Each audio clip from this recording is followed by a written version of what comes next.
Hey, honey, I'm sorry to call you so early. Do you know why I'm not up? My internet's connected. You up?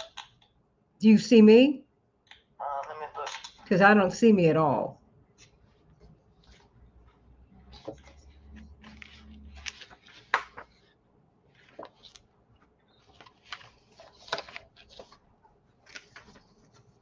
Is your camera on?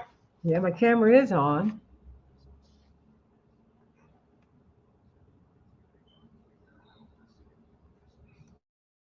Your home screen is on. Okay, help me with that. Hmm. Okay, no, just keep trying him, okay? Go into the studio. Okay, I'm in. Okay, I'm talking to her right now because I'm trying to work out something. Okay, what now? Chaparral, I'm sorry. Go to the studio. I'm in the studio. Okay. Try logging out and going back How do I log out? In broadcast? in. Not in broadcast. Then you're gonna shut it all the way down. I don't see where to log out, Chaparral. Do it say leave broadcast? Yeah, it says in broadcast.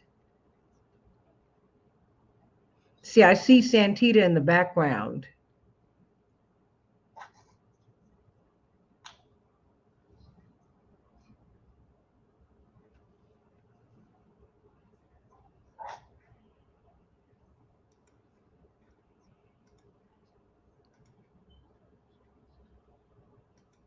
Okay, let me see if. Okay, I just went to another setting. All right, so I'm back up. Can you see me now? Yeah. You Okay, know. good. All right, great. All right, can you call in so that we can check the mic? Uh, okay, let's call in now. Okay, thanks so much. Mhm. Miss Wells is going to call in. Okay.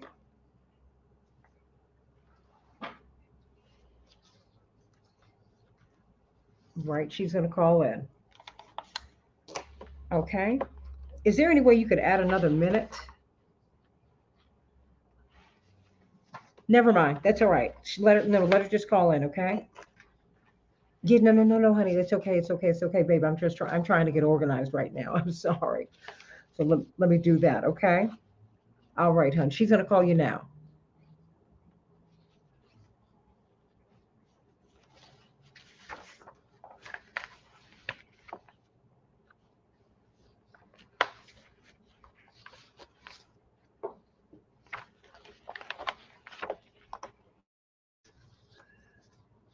Okay. Perfect. Can you hear her? That now what we're trying to see is if you can hear her. Okay.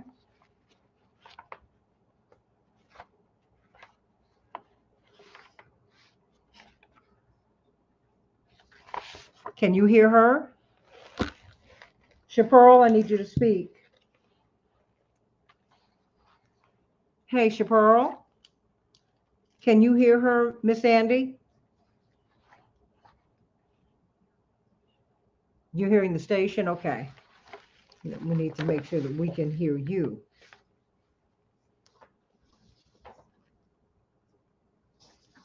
Okay. Oh, you can hear her? Perfect. Great, great. Okay, thank you. Thank you so much. Perfect. Thank you. Okay, perfect. Thank you so much. Thank you, thank you, thank you. Thank you, thank you, thank you. Thank you.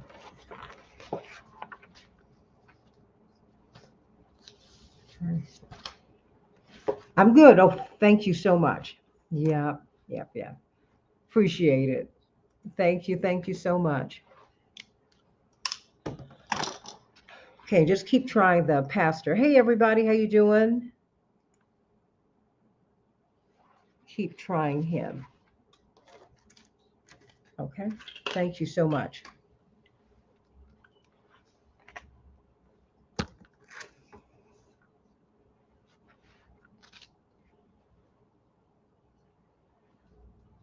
Ooh.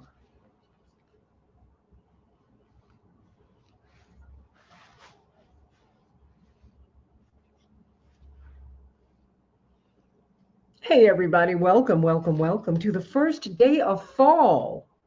The Santita Jackson Show, WCPT 820, the nation's largest progressive talk radio station, getting an echo, but we're going to work that out right now. I want you to call me at 773-763-9278, 773-763-9278, right here at WCPT 820, the nation's largest progressive talk radio station and AM 950 radio, the voice of progressive Minnesota. I want to thank you for being at the DEI talk that we had yesterday, diversity, equity, and inclusion. It was a wonderful panel, and can't wait to have some of those gentlemen on the show to talk about diversity, equity, and inclusion. Thank you, Patty Vasquez, and congratulations to Patty. Her son was in his convocation yesterday, and of course, the legendary Joan Esposito. They are on from 2 to 5 and 5 to 6, respectively.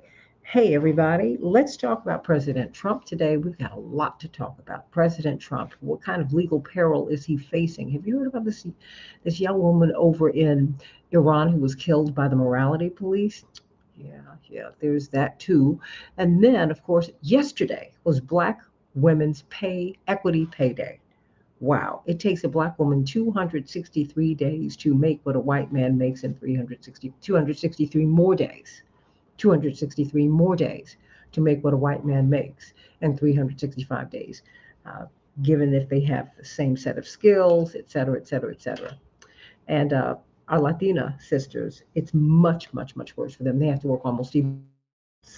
We're up to 9. And so we're going to be talking about that today. And of course, Dr. Wolf is going to talk to us about this recession. That's right. It seems that the feds are trying to induce a recession, and it would cause a lot of pain for workers. Indeed, several weeks ago, they said that we needed to be prepared, working people anyway, needed to be prepared to feel pain in order to stop the recession, in order to save the economy. Why is it that workers always have to pay and poor people? Have you thought about that? Yeah, I certainly have. So, everybody, let's think about that. We got a lot to power through. So, I want you to call me at 773-763-9278. Do you think we're already in a recession? I mean, just call me. Just let me know. And what do you think about former President Trump's legal troubles? They are mounting. Do you think that he will be indicted? If he's indicted, there's no prohibition, at least at present, against him running for president. What will be the political fallout on either side? What do you think, everybody? Call me Samantha. I want to hear all my people. Andre got there first. How you doing, sweetie? Miss Robinson, happy belated birthday. She was celebrating yesterday. Everybody send her some more birthday love. You know, I celebrate my birthday all month. That's right. Jewel, hey, sweetie. Paula, thank you for showing up yesterday. And just so that you know, Chicago's 50% white, um, 20 plus percent black. And I went and found those demographics for you. But, you know, at one time we were a third, a third, a third. So Don Villar was right. We were, and that wasn't that long ago. But just remember, over the past 20 years or so, we've lost 300,000 African Americans in population in Chicago. 300,000, that's a lot. And so it changed our demographics very, very, very rapidly. So everybody call me at 773-763-9278. What about the recession? What about former President Trump? What do you think is going to happen? Taking your calls right now. Call me at 773-763-9278. In Chicago, it feels like fall already. It feels like autumn has arrived. 63 degrees, partly cloudy. Minneapolis, St. Paul, 63 degrees. It will be sunny. Major League Baseball, as we're moving into October, moving into that championship season. The Guardians 8, the White Sox 2, the Cubs 3, the Marlins. Well, we were triumphant over the Marlins. I'm really glad to know that yesterday, but I don't think it really matters for us this year, you guys. And the Royals 5 and the Twins 2.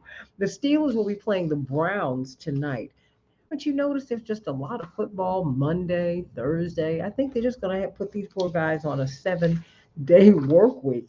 Let's hope that they do not do that, everybody. Former President Trump was dealt double legal blows yesterday. as he attempted to fend off investigations on multiple fronts. And now his children are involved, everybody. An appeals court handed the Justice Department a victory by allowing it to continue looking at documents marked as classified that were seized from Trump's Mar-a-Lago residence last month, according to the CNN report. Three judges, including two appointed by former President Trump, ruled that the public has a strong interest in ensuring his retention of the material did not cause, quote, exceptionally grave damage to the national security. And so we're going to see how this is going to go. In the meantime, New York Attorney General Letitia James is suing President Trump and his children over what she called a staggering criminal fraud. She said this is not the art of the deal. This is the art of the steal, she announced it following a 3-year investigation into President Trump, former President Trump, and his real estate empire. The state is filing a civil lawsuit that they are now referring to the IRS. That has never happened to him before. We will see where this goes. And remember, this is a civil probe, not a criminal probe. We're going to be asking Attorney C.K. Hoffler and Attorney Robert Patillo what all of that means, The historic streak of falling U.S. gas prices is over, everybody. After 98 consecutive days, prices at the pump edged higher on Wednesday by a penny. By a penny. Call me and let me know what you all are thinking about this gas. I mean, how are you all dealing with it? Is the gas just too high? Let me know. 773-763-9278. An average of 3.68 a gallon. But where I live, that is not what I'm seeing. I'm seeing $5 and $6. What about you? 773-763-9278. 773-763-9278. In Russia, the demand for flights out of Russia sharply increased after President Vladimir Putin announced an immediate partial mobilization of Russian citizens on Wednesday. The term, quote, leaving Russia, close quote, also saw a spike in searches among Russians over the past 24 hours, according to Google Trends. Since Putin's announcement, more than 1,300 people have been detained across Russia in a crackdown on anti-war protests. Prosecutors in Moscow warned people against participating in those protests and threatened those who refused the draft with up to 15 years in jail. This comes as foreign ministers and senior officials in Europe, North America, and South Korea released a joint statement today expressing, quote, their grave concern, close quote, regarding the ongoing shelling around nuclear facilities in Ukraine. Indeed, President Putin said that it was a thinly veiled threat, but it was a threat nonetheless, that he said, I'm not bluffing. He could use nukes. He said he fired off a terrifying nuke warning to Britain and to the West. And he said, this is not a bluff. We're going to see. We're going to see what all of this means. I want you to call me at 773-763-9278, 773-763-9278. More than 1 million people in Puerto Rico and the Dominican Republic once again woke up without power this morning in the wake of Hurricane Fiona. The Category 4 storm is poised to sideswipe Bermuda later this week, forecasts show. I want you all to let me know if you heard anything about the U.S. Virgin Islands. I haven't heard anything about that. That, too, is part of the United States of America. And Hurricane Maria several years ago devastated them as well. But we're not talking about them. And so I want to know what's going on. At any rate, at least 5 people have been killed in the Caribbean, including 1 in Guadeloupe, 2 in Puerto Rico, and 2 in the Dominican Republic. That's just too many people. Fiona also whipped parts of the Turks and Caicos Islands on Tuesday with some sustained winds of nearly 125 miles per hour. The FDA has authorized the release of numerous batches of Moderna's updated COVID-19 booster amid reports of supply problems in some areas. Updated boosters from Pfizer, BioNTech, and Moderna were made available early this month, but some pharmacy chains have reported trouble keeping Moderna's shots in stock. I want you to call me at 773-763-9278. What do you think about President Trump and his legal troubles? What do you think is going to happen with him? What do you think is going to happen? Do you think that he will, do you think he'll be put out of business? He will not be part of what the New York Attorney General is requiring is that he not be in business in New York, that he and Ivanka and Eric and Donald Trump, his first three children with Ivana Trump, that they not be allowed to be on any board to conduct business in New York City for 5 years. What do you think about that? In the meantime, he's taking a hit. Support among Republicans has slipped 5 points for former President Trump in the past month. And his lawyers even acknowledge that the Mar-a-Lago probe could lead to an indictment. What will that mean? He said he's going to run for office anyway. What do you think about that? Call me at 773-763-9278. 773-763-9278. I want to know what your thoughts are today. Call me at 773-763-9278. What about nuclear? A nuclear holocaust. We could have that. And a majority of Republican voters say that the U.S. should be declared a Christian nation. What do you think about that? Should that happen? 773-763-9278. Should America be declared a Christian nation? And that comes in the wake of this Pew Research data that says that America's Christian majority could end by 2070. Well, I'll tell you this. I think we need to be careful about that because, of course, America was born of some people who were non-believers, some people who were Christian.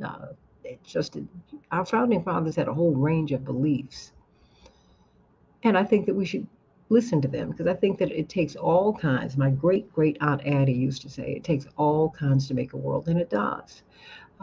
Even though many of the people who are featured on my Good News segment are Christian, I think that their messages are universal. Their messages are universal, like the one that I'm going to give you right now.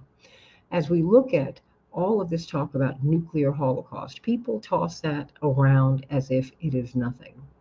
And we talk about all of the awful things that Russia are doing. And then when you go to other parts of the world, you hear the awful things that Ukraine, that are happening in Ukraine too. The fact is, war is awful. That's why war needs to be ended for all time. War is hell. War kills people. War maims people. War destroys countries. It destroys homes. It destroys people. And that's why every effort needs to be made for peace. Peace. Blessed are the peacemakers. They shall see God, and they'll help you see God too, whether you believe in God or not. And so in this moment, in this season, let us all not only pray for peace, but work toward it. Demand that everybody come to the table. NATO, which is the United States, and Putin and Zelensky come to the table and work out a peace deal. Henry Kissinger, who has never really been someone who has been accused of being a peacemaker, has said this should be negotiated. This war needs to end. Soon to be president, I hope, of Brazil, Lula da Silva, said we never should have gotten this far. And I believe that. We did not have to get this far. We didn't. But now that we're here, several months in, let us now work for peace. That's the side that I'm on. That's the side that I'm on. And I hope that that is the side that you are on. All I am saying, thank you, John Lennon, is give peace a chance. And Chaparral, if America is a Christian nation, it needs to behave that way and be a blessing and bless somebody and be peaceful and be peace filled and seek peace with the biggest guns manufacturers and the biggest exporter of war in the world. You cannot call yourself Christian if you're going to do that. So all this talk about us being a Christian nation is really hypocritical. Because when you're a Christian nation, you behave as Christ would, and Christ would not pick up a spear and wage war on anyone. What that master teacher would do is find a way to peace. When they tried to get slick with him, and asked him about who he was loyal to. Are you loyal to the colonizer, Rome? Are you loyal to who you loyal to? He said, I render unto Caesar what is Caesar's, and unto God what is God's. He was really crafty. On the earth, you can have this. But as for me and my house, I'm going to follow God. And as for me and mine, I am going to really try to be Christian in the way that I behave. And I would ask that of my Muslim and Jewish and atheist and agnostic and Buddhist and all my brothers and sisters of every faith. Or if you're an agnostic or atheist, it's fine with me. But let's find a way to live together. Let's find a way to love one another. The Bible never told us that we needed to like each other. But love, well, that's the requirement, everybody. So let's get right to it. And that to me is the good news because if you read the end of the Bible, God has already won, and we have achieved peace and love for everybody. Dr. Shanita Knighton, it is a joy to hear your voice today. How are you doing? Girl, you have been dealing with all kinds of diverse situations with your family, like they say in the book of James, and you are hanging in there. How's your nephew? How's your great nephew today?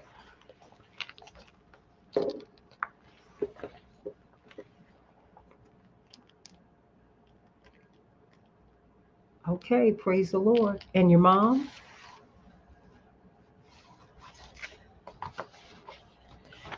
Okay, I understand. I mean, look, there is a whole lot going on, and I want you to know you're in my prayers, and I just talked to so many people, and everybody's dealing with so much right now, Dr. Knighton. Everybody I know has got a lot going on. It's just from one moment to the next, you just don't know what's going to happen. So just try to do your best. What should we be looking out for? Now, this morning in Chicago, it feels like autumn. I mean, I had my windows in the front part of my place open. And oh my goodness, I caught a chill. I said, it was cold last night. It was cool.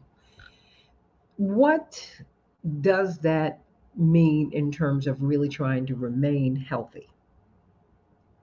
I mean, just they're expecting a surge in COVID, in flu, in all kinds of respiratory infections now that it's getting cold and now that we're coming inside. And now people are not wearing masks. People are completely unmasked. It's like the pandemic is over, as the president said. While the White House is trying to walk that back, he did say that, and he was quite emphatic about it. What would you advise us to do? How should we behave at this moment in order to stay well?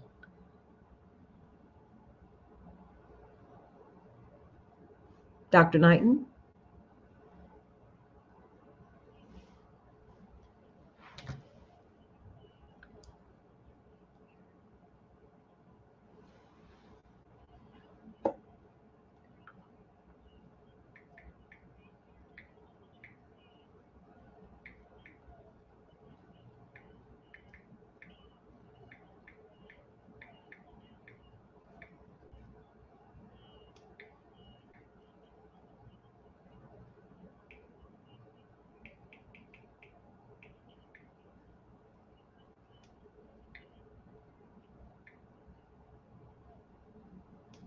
Hmm.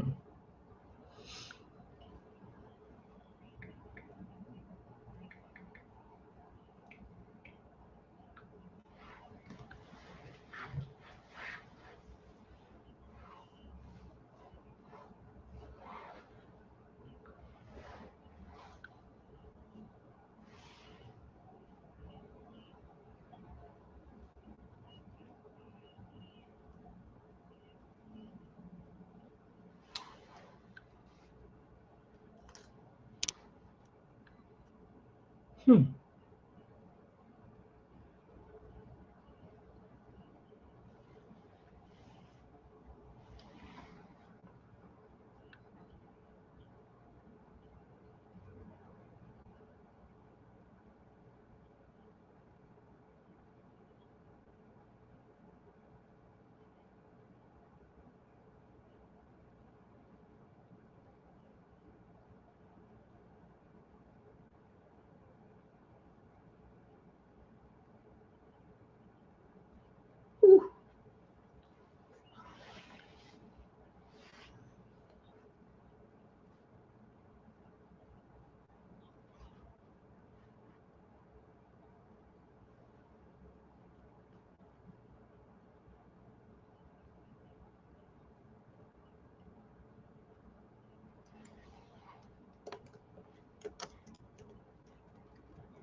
Everybody, I want to let me know if you can hear the guest. Let me know if you can hear the guest. Let me know because I'm hearing that people cannot hear the guest and I want to work that out. They cannot hear the guest. Let me see what is going on here.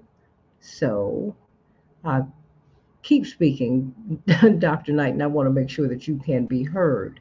And of course, hand hygiene is the order of the day. Hand hygiene. Everybody, yes, absolutely. Sending you much love today, everybody. Let's talk about President Trump and where all of these charges are going. Uh, what do you make of this? This case in New York is civil, it's not criminal, but will that really matter? What does that mean? I want you to call me at 773-763-9278, 773-763-9278. Back with more of the Santita Jackson Show, and continue to call me 773-763-9278. We're going to work out this mic issue. It's something I need to work out, but that's why we try to test before we go on the air so we can not have to deal with this when we're on there. But these things happen. This is live radio. I'm Santita. I want you to call me today and let's talk about President Trump. Let's talk about Black women's uh, equal pay day. That was yesterday. 263 days extra Black women have to work in order to make what a white man of similar skills and qualifications makes. Our Latino brothers and those sisters have to work 11 plus months a year. Now, that's crazy. That is not right. We got to talk about that today on the Santita Jackson Show. And then what's going to happen with this hike from the feds? They say that a lot of pain is going to be inflicted. The Fed said that a lot of pain will be felt by working people. Why working people? Why do we always have to feel the pain? Oh, call me at 773-763-9278. Back in just a minute.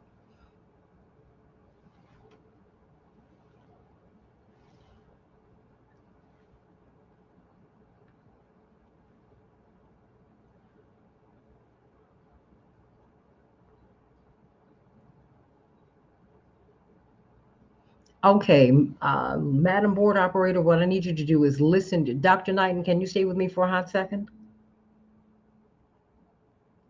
Oh, no, no. Okay, okay. No, I'm just trying to. Yes, yes.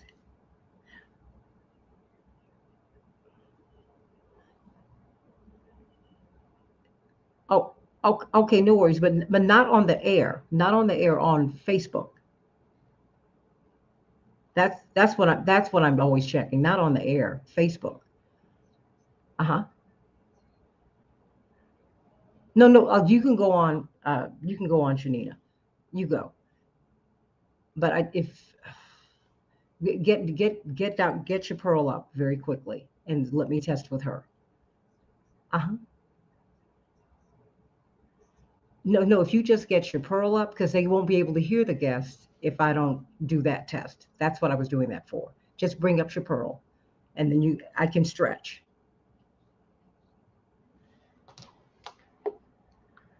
Just bring her up, just please, because no one can hear the guests. No, no, no. Please just bring her up. Thanks.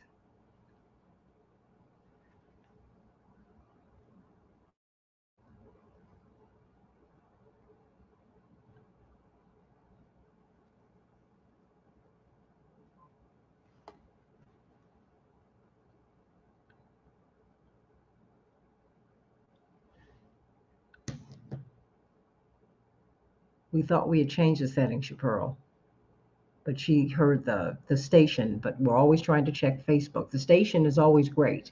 It's Facebook that we're trying to get, and YouTube.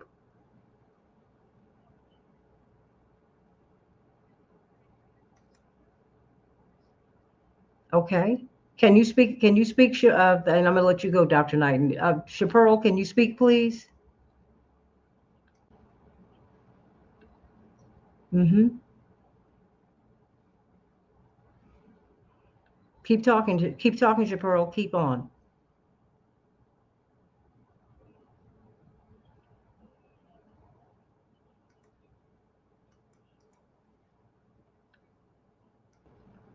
Okay, no, just keep listening. Because I'm switching from setting to setting.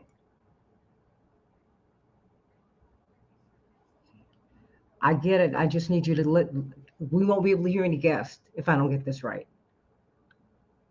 Keep talking, everybody.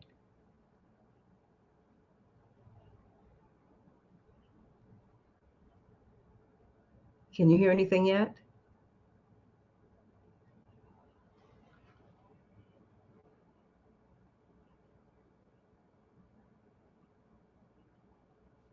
Can you hear anything yet?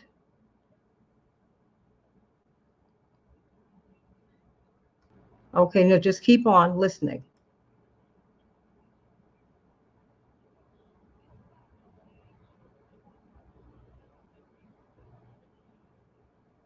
Do you hear anything now?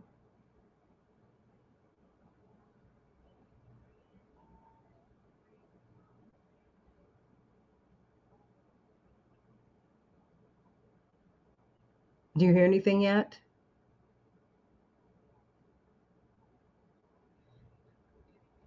Okay, just keep on going. Okay, great. Just keep listening. Just keep listening. Because it won't matter if we bring these people up if they cannot be heard. I'm going through every setting. Just let me know if you hear anything.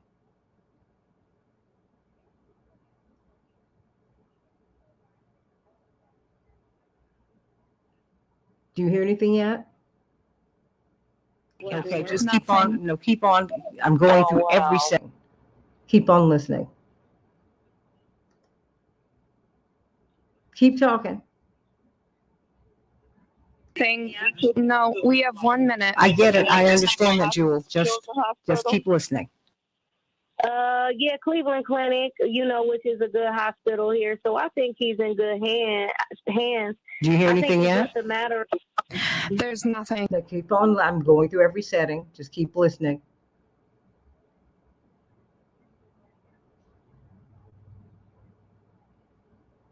Do you hear anything yet? Do you hear anything yet?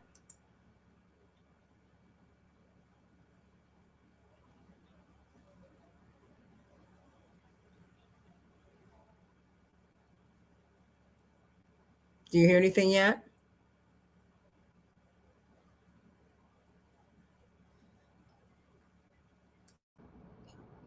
I understand. Do you hear anything yet? I just changed settings again.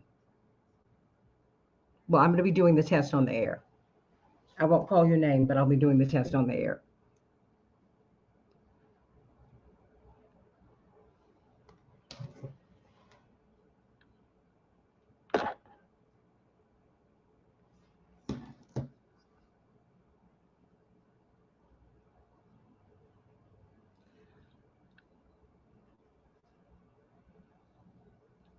Hey everybody, welcome back to the Santita Jackson Show. We're trying to work out the settings, and my Facebook continues to hop around on StreamYard so that I can stream on multiple platforms. So this is what we're going to do. Santita Jackson, WCPT 820, the nation's largest progressive talk radio station, and AM 950 radio. We are going to do a test with Pearl.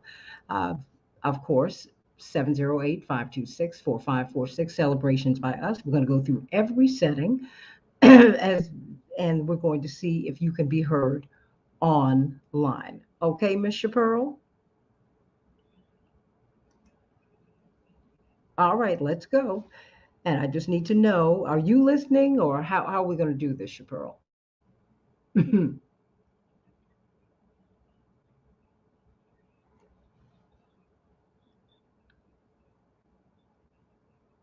Yeah.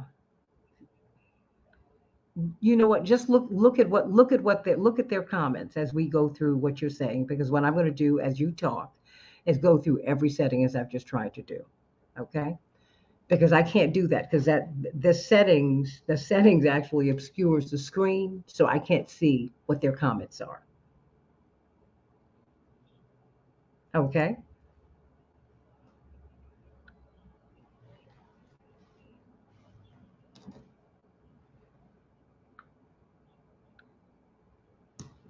Yeah, because it hops from different settings every day, which is what's bizarre.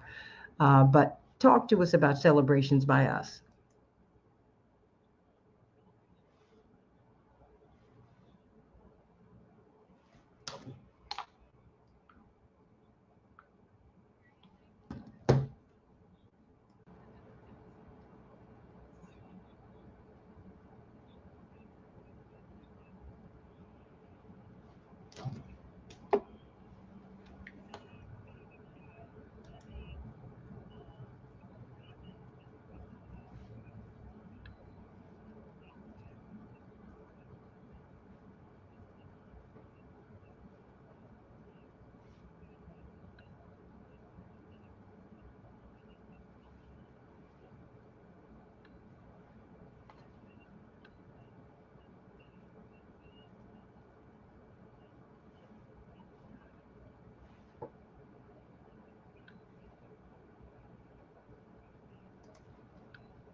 6. We definitely look forward to serving you. Okay, keep talking, Chaparral. I need you to log on because if you can't be heard, none of the guests can be heard. Right? Okay, let me check. So I need you to do that. And you can hear now. Thank you, Mark. He can hear now. Thank you. That's why we try to do this. And I thank you for doing this with us early in the morning. There are a lot of pieces. I'm on something called StreamYard. And StreamYard enables me to be on different platforms, everybody, on several different platforms at once. And so what ends up happening is that now that I'm on StreamYard, and as you all know, for several months, I didn't have any sound. It was just really a mess. And then, so now what we've been able to do is get an audio card. I was finally able to get that from the station. So boom. But now, after we work that out, I have to change the settings every day, not to one setting, Chaparral, but I have to change them all the way. I have to change, there are like 5 or 6 settings I've got to go through. And every day it's a different one that works. And on audio, on every day. So just very quickly before I get my callers up, 708-526-4546. You are into autumn cooking right now. Talk to us really quickly. I've got about a minute. Yes, we're making all of our fall dishes now. You know, this is a good day for some chili, some homemade chili. Well, you need to make some of that for me. Huh? Actually, I was like, okay, this is a good day to make Santita some oxtail soup. We talk about the smothered oxtail all the time, but this is a good day for some oxtail soup. So maybe I'll do that instead of the regular oxtail. Look, as long as you have a lot of oxtails in there, that's fine. Because, this is the time of year, honestly, this is the time of year when I just eat a lot. I have a lot of soup. I do. I have a lot of soup. But I want to thank you for that. And so can people order chili from you? Do you make chili with a lot of beans or a lot of meat? Both. My grandmother taught me how to make it from scratch. So we make it with beans and meat, but every spoonful is packed, as they say. Thank you. That's all I need to know. Because mine, I don't even put beans in mine. I have onions. I even have mushrooms. Ooh, I'm going to go get some of those today. But I love you, Chaparral, my girl. Thank you so much. And so let me bring up your guy, Attorney Robert Patello. He makes me giggle because he's absolutely brilliant. And of course, he's on WAOK in Atlanta, but you can get it around the world from 1 to 4 every Sunday, Eastern Standard Time. That's 12 to 3 Central Standard Time. And of course, you can... he is also the Southeastern Regional Director for Rainbow Push, and we're so blessed to have him. He's so brilliant, so brilliant. We are looking at this legal onslaught. I don't know any other way to put it, Robert Patillo, as we look at what's happened with President Trump, former President Trump yesterday. The New York Attorney General has filed a civil suit against him that she has turned over to the IRS, and she is seeking to not allow former President Trump and his 3 eldest children to serve on any boards or to be able to do business in New York for the next 5 years. And she calls it a staggering criminal fraud, and it's beginning to have an impact. His support amongst Republicans has slipped 5 points over the past month. And then, of course, we've got the January 6th hearings, and we've got Mar-a-Lago. He got some negative rulings on that yesterday. Talk to me. What is going on, Robert Patillo? Let's start with what happened in New York yesterday. Absolutely. And, President Trump, one thing I will say is he has dominated national media over the course of the last decade in a way that I think very few people have ever been able to dominate every bit of news coverage. I don't care what day of the week it is. President Trump is doing something. It's America's favorite reality show. So what we saw in New York yesterday was Letitia James, the prosecutor, she launched a 3-year investigation into the Trump organization. We saw this is the investigation where you saw Alan Weisselberg, the CFO of the Trump organization, first go in for a deposition. And then end up pleading guilty to various financial crimes in connection with such. Generally speaking, whenever you're part of any organization, if your CFO has to flee in the middle of the night or take a plea deal, things are about to go badly for everybody else in the organization because the CFO is the person with the book. So Weisselberg took a plea deal. We saw the depositions of Don Jr., of Ivanka, of Eric Trump, of Donald Trump taking the Fifth Amendment more than 400 times over the course of his his deposition with Miss James. And as a result, they've come to the conclusion that President Trump, one, artificially inflated the price and value of assets in order to get more favorable loans from banks. So many of us know the Forbes list, for example, where it was having people are billionaires and how much money they have. Almost all of that is made up. I mean, wait a minute, like the value of your real estate. I mean, I'm not taking up for the guy, but it is so completely subjective. Exactly. We've seen so many Black families who've had their properties undervalued because the assessor said, "Oh, this is a Black family, so I'm not going to give you $750,000. This is worth $200,000." Exactly, and so, for example, when you hear, Elon Musk is the richest person in the world with $254 billion. Elon Musk doesn't have $254 billion. What they're doing is taking all your stock portfolios, your assets, your companies, etc., your real estate holdings, and estimating what their value is. If you were to sell everything you had and liquidated it, they estimate that the value for Elon Musk would be $254 billion. But if he's asking for that money right now, he ain't got it. As a matter of fact, Elon Musk keeps almost no money in his bank account. Similarly with President Trump, he realized years and years ago that by getting himself on the Forbes list and creating this idea, this concept of him being this wealthy businessman, people will just give you money. And then you just take one loan out for one bank, and then you take another loan out to cover that loan, and you pay that off, and then see how long you can keep that hustle going. So because of this, he took his Trump Tower apartment that he owned, that I believe was 11,000 square feet, which is massive for a New York City apartment, and worth tens of millions of dollars. Well, he said it was 30,000 square feet, and it was worth hundreds of millions of dollars instead in order to secure financial backing for such.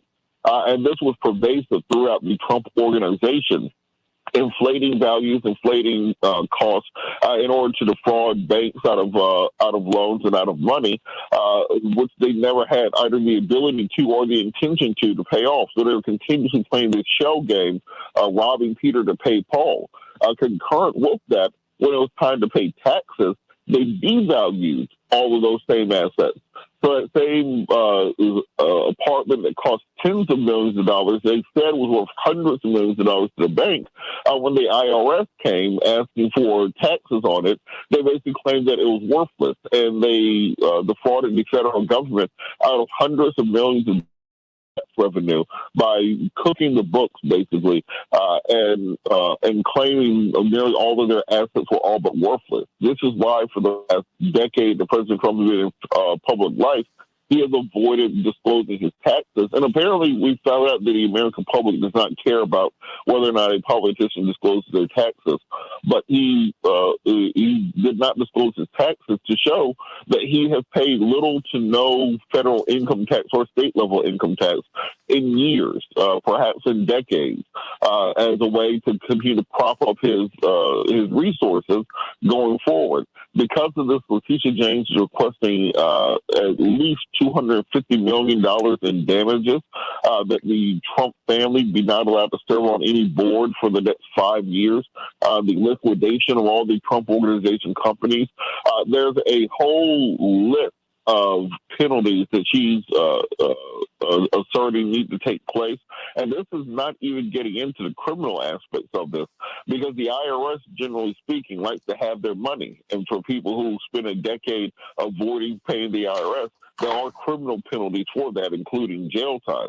They've also referred the fraud over to the Department of Justice for the Southern District of New York, who would be able to bring criminal charges against the members of the Trump organization. As we've seen, Michael Cohen, who was the lawyer and the lackey for the Trump organization, did have to do prison time. Alan Weisselberg, the CFO for the organization, took a plea deal that will include prison time. Therefore, this is step one of the Southern District of New York investigation to the Trump organization.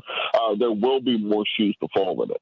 Well, now also, let me add this to it, and then I'm going to ask you about the political fallout, and then we're going to talk about what's happening in Iran. This is the headline: siding with the DOJ, an appeals court. I mean, and two of the judges on this 3-judge panel were appointed by President Trump, which in many respects is meaningless. And I will say this: everyone makes a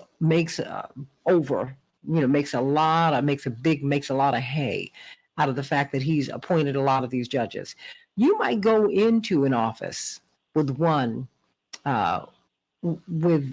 predisposition, but you get there, you see something else. You get there, favors are traded. You get there, and you might be compromised, and the powers that be let you know it. I mean, there's just so much stuff, that in the power game, Robert, that happens that you can't trust anything.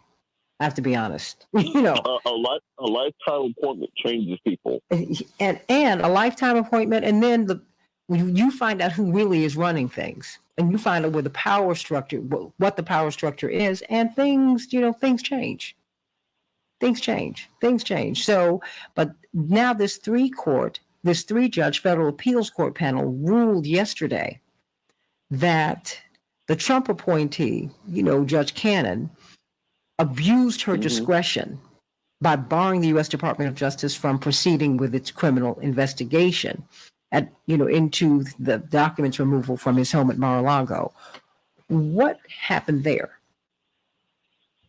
Well, Judge Cannon released a widely panned order in this case. So to explain how we got here, the DOJ, of course, investigated and recovered documents from Mar-a-Lago. We all remember that.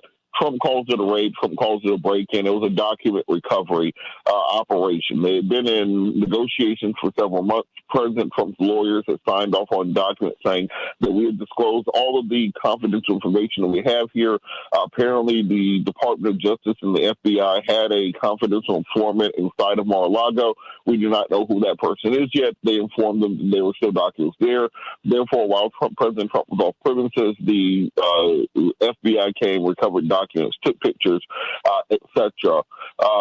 As a result of this, President Trump's legal team basically scoured the country to find a supplicant Trump appointee that they believed would rule in their favor, that being Judge Cannon, a very young judge who was appointed by President Trump, who's known to be a loyal MAGA supporter.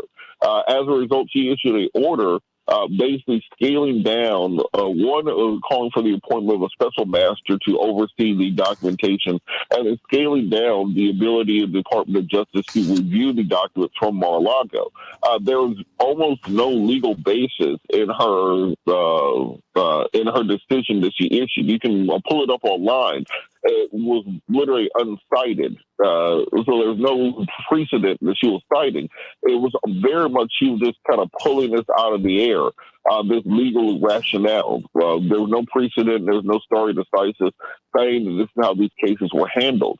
Of course, the DOJ appealed to a higher tribunal, taking it out of the hands of one judge and to this 3-judge panel, who in a per curiam decision, meaning that it was an unsigned decision issued by the entire court, saying we all agree with this unanimously, rebuking nearly every part of Judge Cannon's decision and allowing the DOJ fair access to all of the documents recovered from Mar-a-Lago.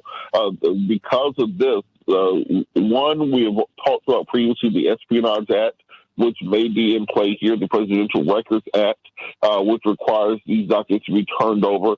Additionally, there are safeguards on all confidential documents that, one, allow the FBI to determine anybody who has so much as touched the document through a special paper that allows them to get fingerprints off of it. They recovered surveillance video from Mar-a-Lago, letting them know anybody who has had access to the room that those documents were located in. Additionally, many of the folders marked confidential they found were empty.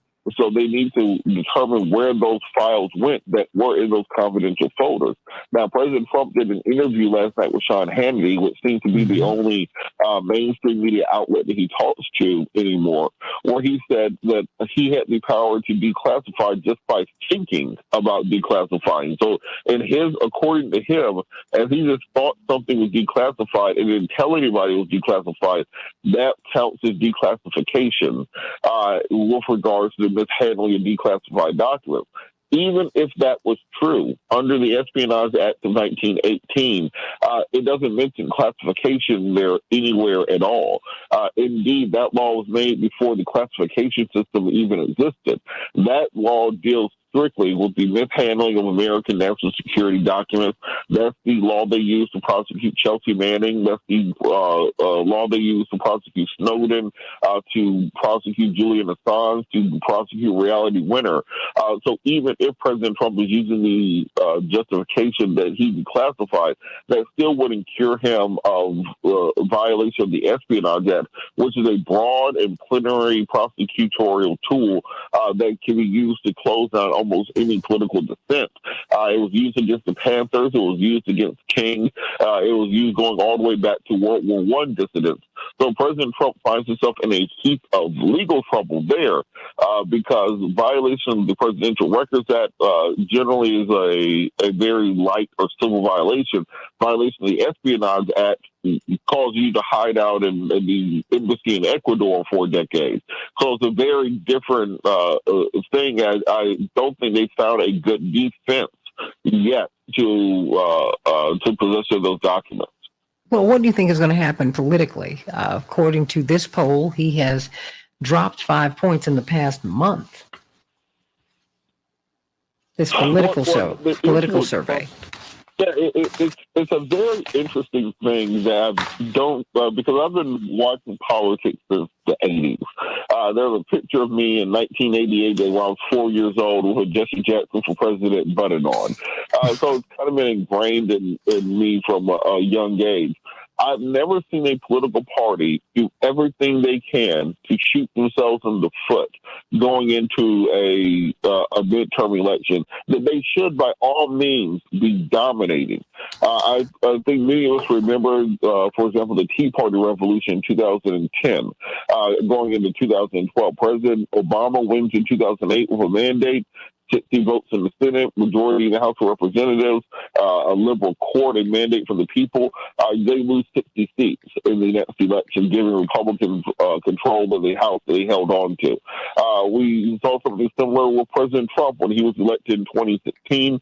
2018 elections, Democrats retake the House again. Nancy Pelosi is made Speaker of the House. We get divided government because generally people don't like a single party controlling the government and basically being able to rule as tyrants. This is why parties put so much work into winning in that first couple of years after the president is elected. This year, for some reason, Republicans decided to nominate the worst nominees on earth: Herschel Walker, J.D. Vance, Dr. Oz, Ron Johnson up in Minnesota. You know, the dude that Cheryl Beasley is running against. Marco Rubio has been running a lackluster campaign, giving Democrats the type of edge needed so they could weather the storm they went through at the beginning of the year, where we were looking at double-digit inflation, we were looking at $6 gas prices, we were looking at the stench of the Afghanistan withdrawal, a very unpopular president. Since July, President Biden's polls have gone from 32% to nearly 46%. Based on his string of victories. At the same time, as the juxtaposition that we've seen was perfectly laid out yesterday, where at the same time that Letitia James was laying out the criminal violations of President Trump, President Biden was standing before the United Nations giving one of the most significant speeches of his administration, calling for the addition of African and South American Caribbean nations to the UN Security Council, calling for the reaffirmation of the democratic norms needed and rules-based system to prosecute nations such as Russia, and call for more support to stop their continued invasion of Ukraine. It was a very significant speech I want people to go back and listen to.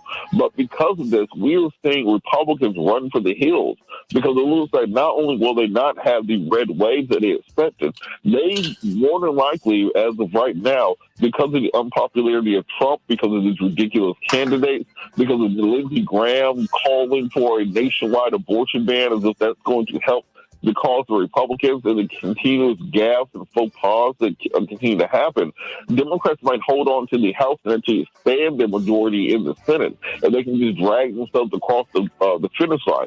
Now, never underestimate the ability of Democrats to ruin this at the last minute, but here we are with 7 weeks to go, and Democrats find themselves in a position that nobody expected at the beginning of the year, where they may maintain the House, expand the Senate, and give Joe Biden a real mandate going into the second half of his first administration. You know, there is a lot going on here. And I think that you see the Biden administration responding to the winds of change throughout the world. They're responding to the fact that the response to Ukraine, I don't think, was what they thought it was going to be. I speak to a lot of my progressive and liberal friends. It's a really interesting, topsy-turvy world that we're in. And because the global South has not supported the Western European and, America, which is what Maggie Thatcher called America, the Europe on the other side of the pond. They've not been supportive of NATO and their actions in Ukraine. There's just a lot going on. And then with the death of the Queen, you have a reordering of the world order. Now remember, she asked the Commonwealth nations, would you let my son be in charge? They were about to elect somebody else. Someone who was African, someone who was Indian. All of that is about to change, everybody. There's a lot that's changing. You know what? I want you to come back tomorrow, Attorney Patillo, so we can talk about what's happening with these, with the morality police. Women are really struggling all over the world. Stay right there, Robert Patillo, because yesterday was Black Women's Equity Pay Day. It takes a Black woman 263 more days. She has to work 263 more days. I have to work 263 more days to make what a white man with similar skills makes. And my Latina sisters have to work a year. Back in a minute.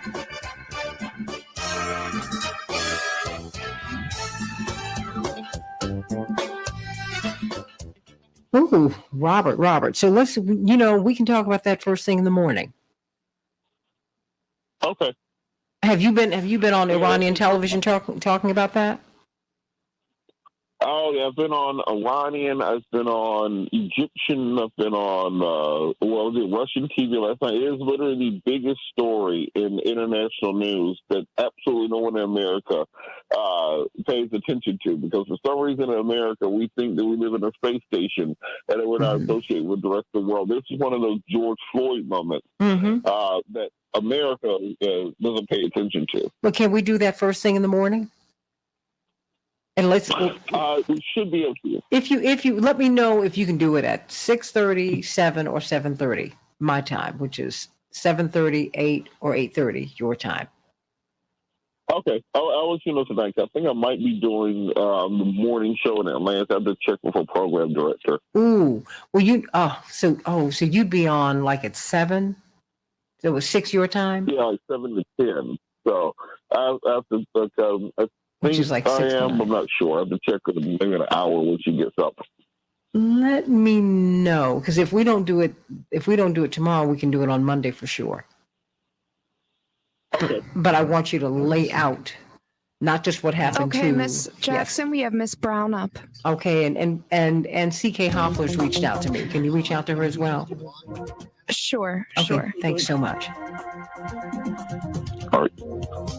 Okay, but let's do that because I started as soon as you sent that to me, I said I think I've heard a little bit about this story, and then I saw a whole lot about the story.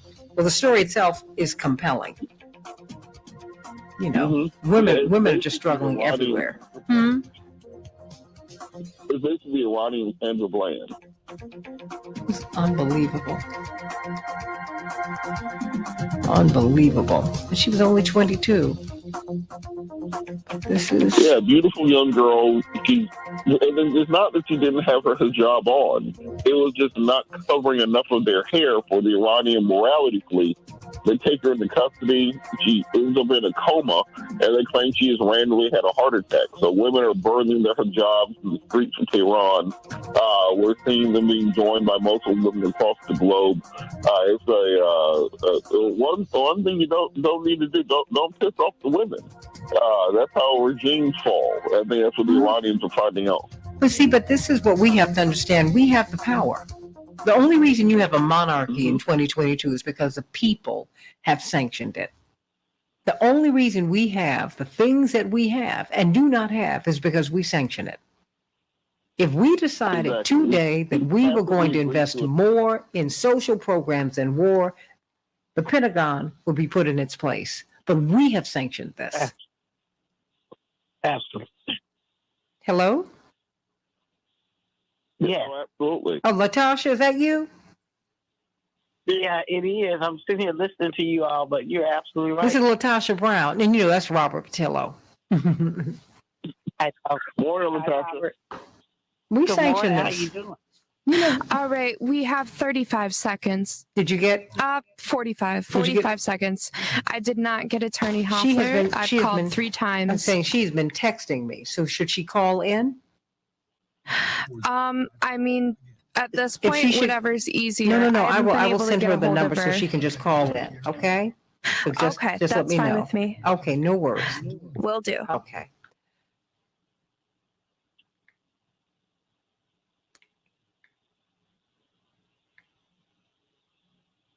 We have 20 seconds. I just sent her the call-in number, the regular call-in number, so she will call in that way. She's been texting me saying that she's been trying to reach us, and I think on the studio call-in numbers, but she's not been able to get through. That's odd. Okay, 5 seconds. We can change the world, change the world, change the world. We can change the world, we can change the world, change the world. This is the Santita Jackson Show. War and hate to a place of love, it's not too late. Gotta save the children, we can't wait. Let's change the world. I am green. Hey everybody, welcome back to the Santita Jackson Show. It's Thursday, September 22nd, 2022, WCPT 820, the nation's largest progressive talk radio station, and AM 950 radio. The voice of progressive Minnesota, sending all of my love to everybody everywhere. I'm on YouTube, the Santita Jackson Show YouTube channel. Everybody like and share the show, and the Santita Jackson and Friends Facebook page. It is the first day of autumn, everybody. Are you ready? Are you ready? I left my windows open in the front part of my place yesterday, and I got to this kitchen and to this little quasi studio I've gotten. It was cold in here. My goodness, it was just a little chilly. Everybody stay warm and shake out your clothes, get them out of the mothballs, because it is now sweater and jacket time at the very least. It's supposed to be a very, very cold winter. Let's talk about Black Women's Pay Equity Day. What happened? Equity Pay Day. It takes a Black woman 263 more days to make what a white man makes in 365 days. So you tack on 263 days. And for Latinas, tack on 11 months. And Indigenous women, almost a year. We're going to talk about that. And then what's happening with the Fed? Got to talk about that too, because all this stuff is mixed in, all this stuff is connected. In Chicago, we're going to have a high of 63 degrees, partly cloudy. Minneapolis, St. Paul, 63 degrees, sunny. Major League Baseball, the Guardians 8. And the White Sox 2, the Cubs 3. They were triumphant over the Marlins and the Royals 5, the Twins 2. The Steelers will be playing the Browns tonight. There's a lot of football. I think they're just going to have a Monday through Sunday schedule because it seems like they're moving in that direction. Former President Donald Trump was dealt a double legal blow yesterday as he attempted to fend off investigations on multiple fronts. An appeals court handed the Justice Department a victory by allowing it to continue looking at documents marked as classified that were seized from the Mar-a-Lago estate where former President Trump lives. 3 judges, including 2 appointed by former President Trump, ruled that the public has a strong interest in ensuring his retention of the material did not cause exceptionally grave damage to the national security program of our country. And so they are going to continue with the investigation, which had been stopped. Wow, the historic streak of falling gas prices is over. After 98 consecutive days, it ticked up by a penny. They said it's $3.68 a gallon. In my neighborhood, it is like $2 higher. So you talk to me about that, everybody.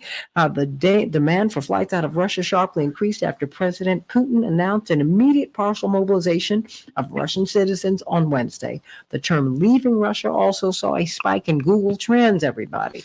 And many people have been arrested, more than 1,300, as they are protesting the war. What do you think is going to happen with all of this? Where are we going, everybody? Aaron Judge hit the 60th home run of the season. Gone. That's right. The New York Yankees outfielder inched closer to making history after a crowd-pleasing home run. Everyone's still talking about Babe Ruth. What about Hank Aaron? Yes, and Barry Bonds. Yeah, I said it. You do know that Babe Ruth used to drink animal urine. That was the steroid of his day. You know that. He was trying to get some extra power. Just wanted you to know that, everybody. The Fed is in full recession creating mode, and they're coming under fire, everybody. They're going to have another rate interest hike. How will that impact you? What does that mean, everybody? What does that mean? We're going to find out from Dr. Max Wolf at the bottom of the hour. A majority of Republicans, we need to talk about this tomorrow. What do you think? A majority of Republican voters say that the U.S. should be declared a Christian nation. Even though they say by 2027, a majority of us will not be Christian. But can you be a Christian nation if you don't behave like a Christian?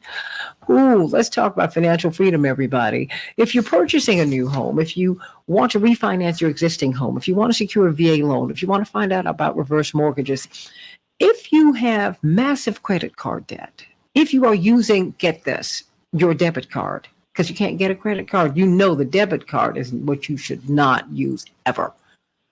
But say you can't get a credit card. Well, call Team Hochberg. They have you will get a free session with them in which you tell them everything that you're dealing with financially. They will do an investigation and they will come back to you with a plan to get you a credit card, to clean up your credit, to establish credit, to help you to develop a plan to buy a home, to help you to keep your home. Think about Tom and Sonia, 2 kids struggling to pay their mortgage, 17 credit cards, $100,000 worth of debt on those cards. It can happen to anyone, everybody. People are buying their car, putting groceries on their cards because it's tight out here.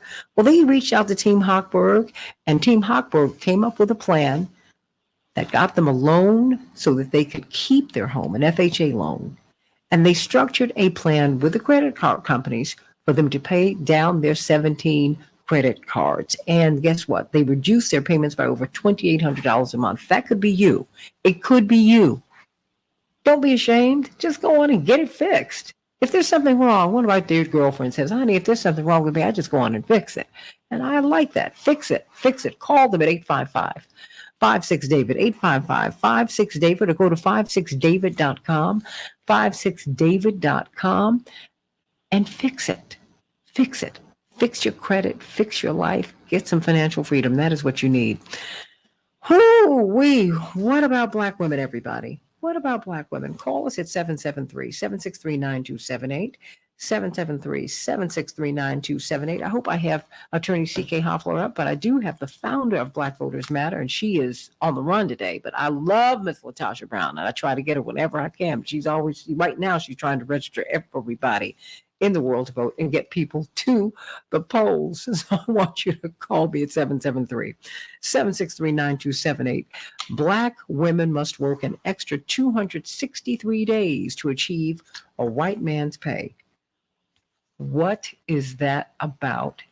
What is that about? What is that about? When you talk, and it's cost us $1 million over the course of our work lives. $1 million. What could I do with $1 million at the end of my work life? A whole lot. That means it changes the kind of neighborhood you can live in, Latasha. You know, if you can send your children to school, it changes all of your life options.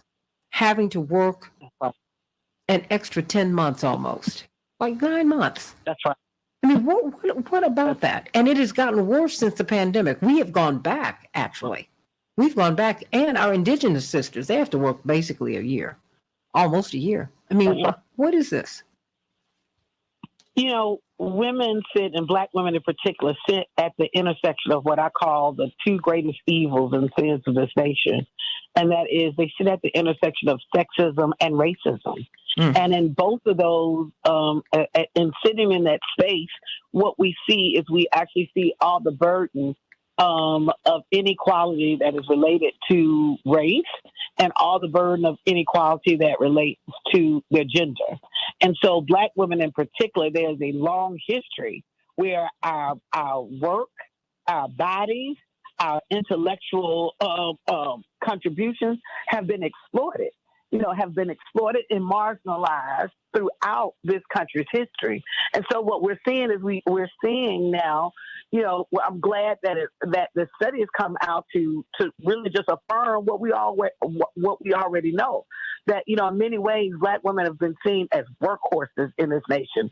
68% of Black women are wage workers. So when you say the most vulnerable workers that don't have a lot of job security, that are often underpaid, are Black women and women of color. We know that in COVID, that literally when the country shut down, that 100% of the 100% of the job loss were women of color. Now, that didn't mean that there weren't men that lost their jobs, but when you looked at the overall number, it was negligible, where to the point where it literally is less than 1%. So it was 100% of the women, the majority, all of the job loss for the most part would actually happen with women of color. When we look at women, the irony is that in this country, people, like I know my own family, they would say, go to school and get your education. Well, Black women are doing that. Black women enter college and higher education at higher percentage rate than any other constituency group in this nation. Then you've got people that say, well, you know what we have to do? We have to change public policy, right? So we've got to vote. Well, guess what? Black women actually vote higher than any other constituency group in this country. Then, there are those that say, well, you know what? This is an economic struggle.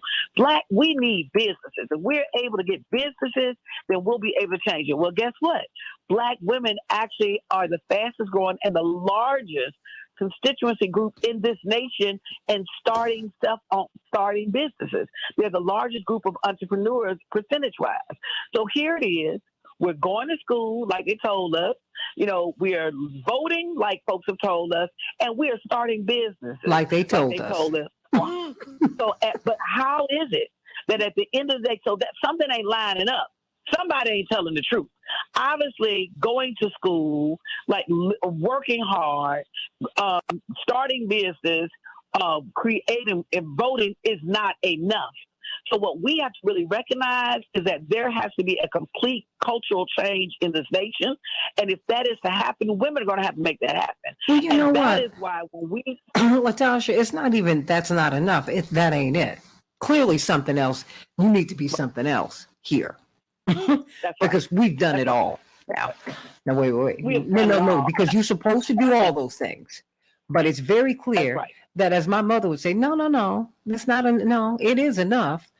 It's clear that ain't it. It's clear something else is at play here. It's clear, bottom line, I need to be a white man, okay, in order for this thing to work for me. But what white men are seeing is that it doesn't work for them either, because the system was never designed to work for you. It was only designed to work for rich white men who had property. That's it.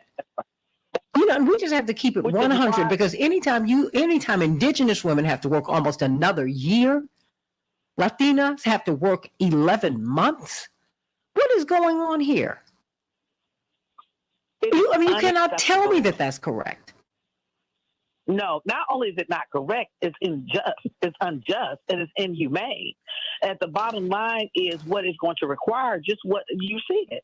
What is going to require is we have to really recognize that the limitations of the systems, every single system that has been designed, that we are actually functioning off right now in terms of in this governance, has been created in such a way it's been rooted in white supremacist patriarchy.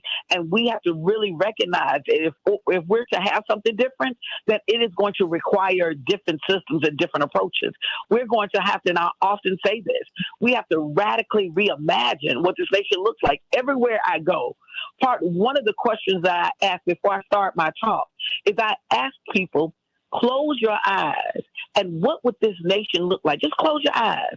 And my question to you is, what would this nation look like without sexism and racism? The irony, and then I have them to sit there. The irony is when they open their eyes, I ask them, how many of them have ever been asked that question before? It does not matter where I am in the country, it does not matter.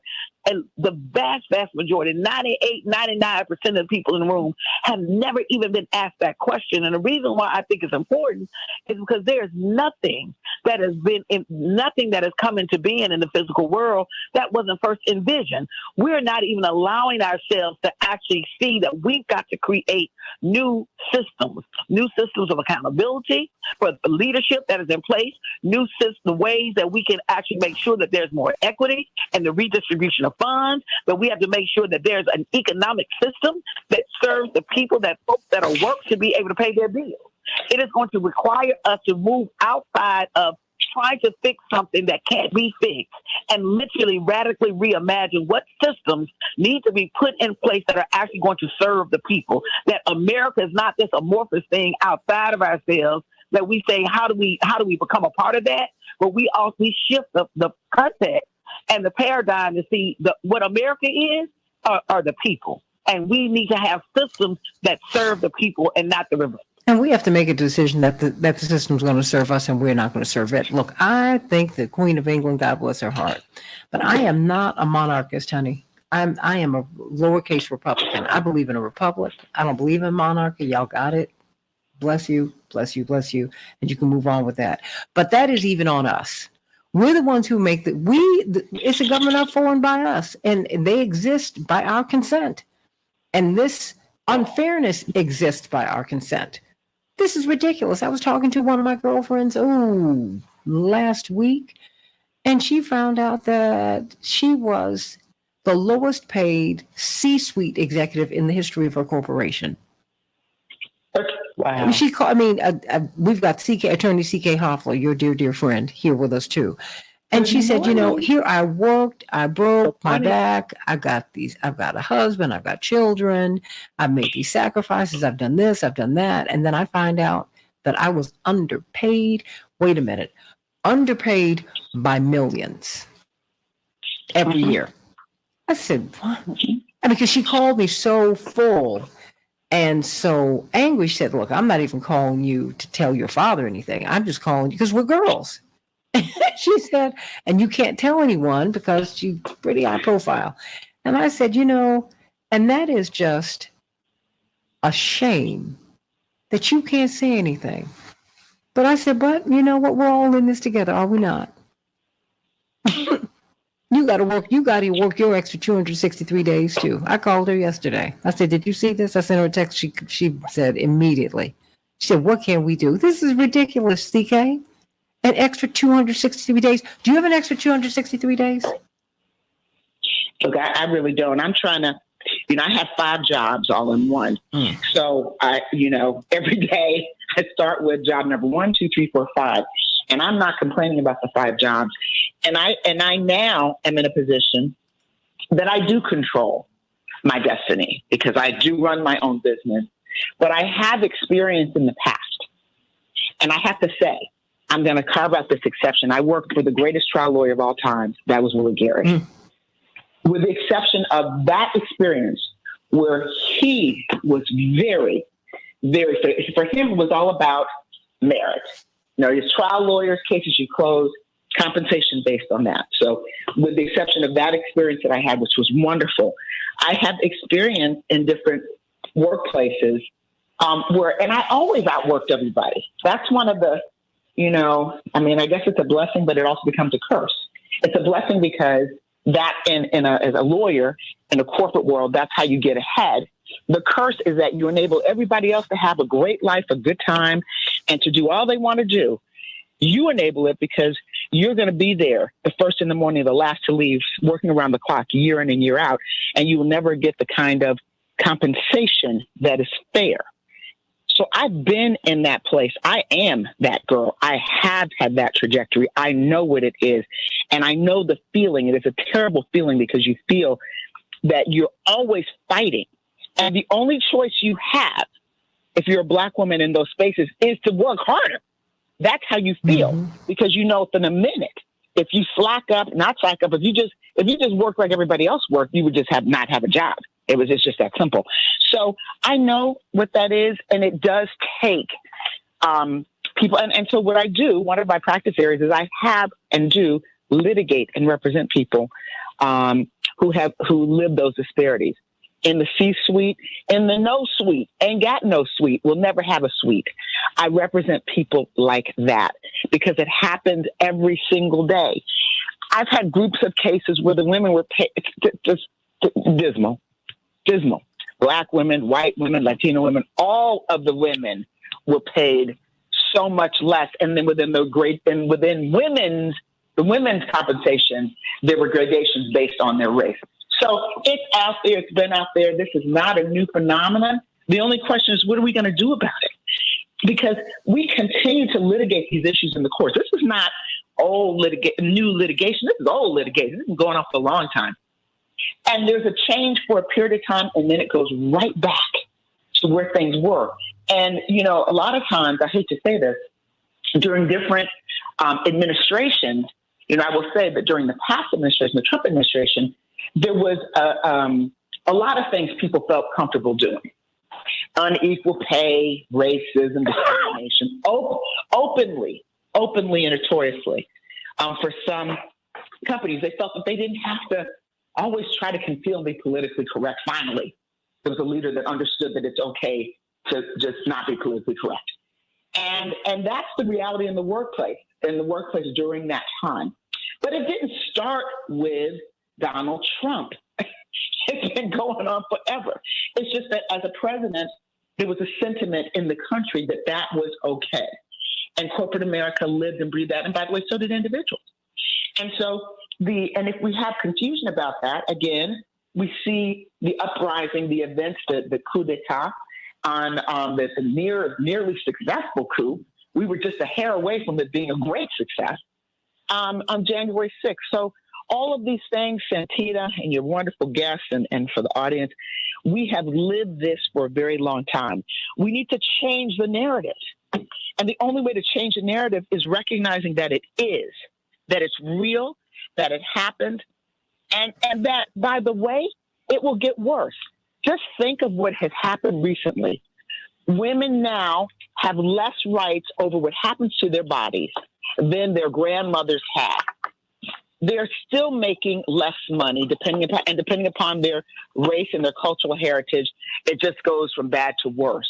That is not changing in this country. We're going back. And the U.S. Supreme Court's analysis, the 6-3 grouping, the analysis that they're using for all of these things, particularly, pay equity is the same as, gender issues. These are all the same, because if you use an analysis that enables this kind of an outcome, then the analysis will continue, because that's an analysis that an agenda is pushing forward. So there's got to be some drastic recognition that this is where we are for there to be a change in where we are. But you know what? You got to recognize, you got to own it, and be prepared to do something about it. But I'm from the activist space also. But with Push, we kind of cover the waterfront. But that is, Latasha, that is your lane. And we're voting. Yeah. And as you said, we outvote everybody. Black women do. We do it. We outdo everybody on everything. And it's Everything. So this last 90 seconds, I'm gonna give to you, Latasha, and I need you all to come back to the show, because now I've got to talk to Dr. Wolf about the Fed hiking their interest rates, and they say that And can I just say, that America's workers are going to take the hit. Yeah. Can I say one thing about Latasha? Oh, because I'm here in Georgia. She's so bad until she invented the word bad. She is the most impactful person that I have seen. Lord have mercy. Thank you, Jesus, for Latasha Brown. I'm sorry, I just had to say that. So I know she can fix this. Go on, Latasha. How you going to fix this? I'll just say it takes one to know one. What I do know is that, yes, women are voting. We're voting for others. The one thing we got to do, we got to run for office, y'all. We got to take power. We have to get in these positions of power at every single level. What will that do, Latasha? I think what that will do is I think we've got to actually have people who are in and who are challenging and creating, because in the meantime, this is a system that we have. We have to do two things. We actually have to build where we are and reduce the harm, and we got to actually start creating new ideas and new systems moving forward. But it's going to require those literally to be in office to actually shift and change and disrupt and literally put policy in place that opens up the space for those people on the ground and those of us on the ground to be able to do our work in expanded ways. And we need to start suing. You need to find out how much people are getting paid. We need to file lawsuits. That's right. Matter of fact, that's my lane now. Hey, right, come on. Yeah, that's in CK's lane right there, because that's my attorney. And my lane is blasting it on the mic. That's what I'm doing in my little way. Is getting in these streets. That's right. You got to do it all. And, but that's why we have to use media in another way, because, Black radio, when it was owned by Black folks, was very powerful. It got us in the streets. It got us moving. I remember the night Dave Dinkins was elected first Black mayor of New York City. WBLS and WLIB, Percy Sutton's station. They were literally on the streets telling people, look, get in line and do not leave the line. Get in line. Get in line. The line's down the street. I don't care. If you're in line, they can't tell you no. They were doing live broadcasts from all 5 boroughs. It takes all hands on deck. Indigenous women, Latino women should not work an extra year to make what a white man makes. Black women should not have to work an extra 263 days, and white women shouldn't have to work extra months. It's ridiculous. We won't talk about this. We got to talk about these The feds are about to hike the rates. What's that going to mean? They say that workers are going to take the hit. That's what the head of the Fed said. He said, I'm so sorry. It's going to be a little painful for you, for workers. But that's the only way we're going to stop the recession. Really? What else I can't give you any more blood. Goodness gracious. Back with more of the Santita Jackson Show in just a minute with Dr. Max Wolf.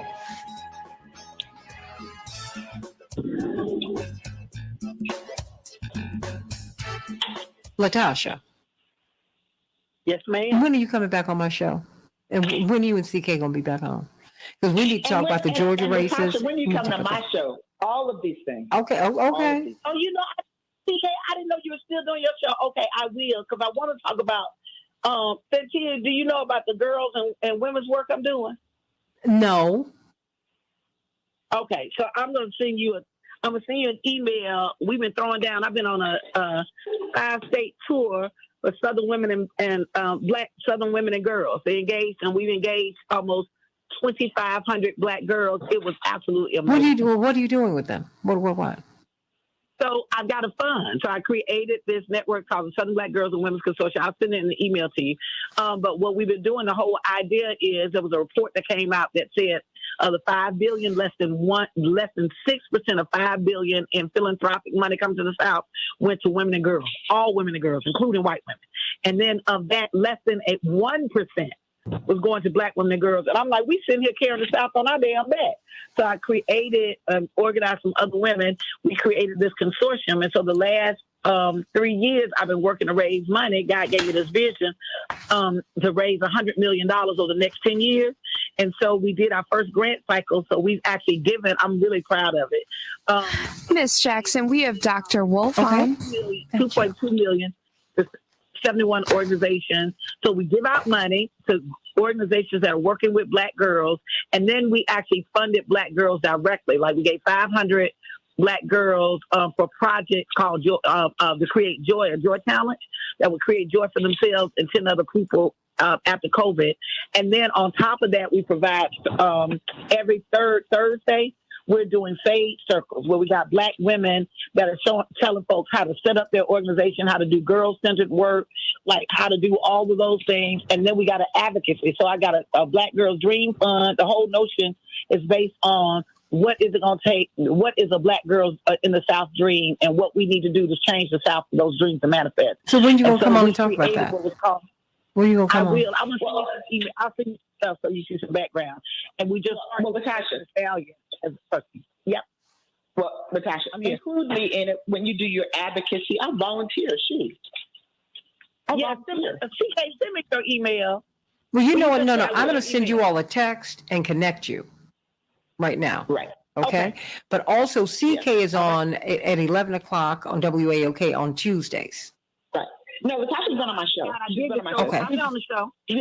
Okay. I just didn't want to miss the opportunity. So, but this is someone, Dr. Max Wolf is a brilliant economist. He's someone you should know, Latasha and CK. CK, you saw him when we were in New York.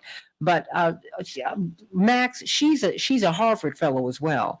But she set up this fund because you heard her tell about how few monies go to Black women in the South, or Black women, period. Yeah, Black girls. Black girls. Mm-hmm. Black women, but it's Black women. It's all collectively. It's less than 1% of all the philanthropic dollars come to the South. And of what pool of funds? What's the reference? Pool of funds? Wait a minute, Max, you're not clear right now. What, honey? What is the reference pool of funds? Just out of curiosity, it's 1% of what funds? There was a study. The reference is a report called "Unequal Lives," the Southern Rural Black Women and Southern Rural Black Women Initiative actually commissioned about 7 years ago. It's the tracking of philanthropic dollars, money that's coming to the South, the 12 states in the South. And so of the philanthropic dollars, there's reported almost 5 billion, 4.8 billion.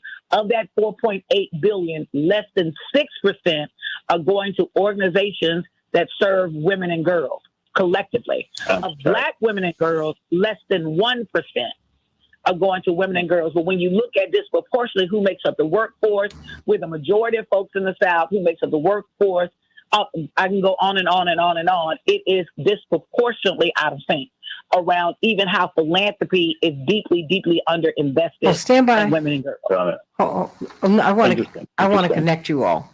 Okay. Could I connect you to her? Can I connect her to you, Dr. Wolf, Max? It would be my pleasure. Thank you. Okay. All right. Latasha, can you come on in the morning, talk about Georgia? Let me know. Tomorrow's going to be a tough try. I might be able to. Well, I'm traveling. See if you can do something on Sunday, because I'm going to have Kim Teehee. We're trying to get the Cherokee Nation seated in the U.S. House of Representatives. So. Oh my goodness. Okay. I'll send you that I'm going to send you the press release. Okay. Yeah. Send me that. Okay. All right. Are we up now, everybody? I think we are. We're not up.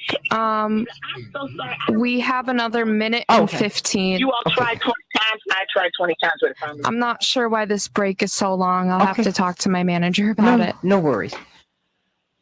Okay, well, I'm glad about that. Latasha, you going to send me that email?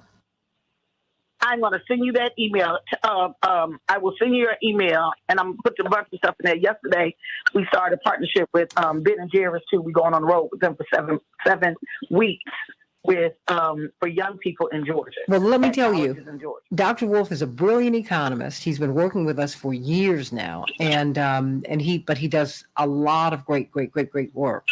And in fact, his father, Dr. Richard Wolf.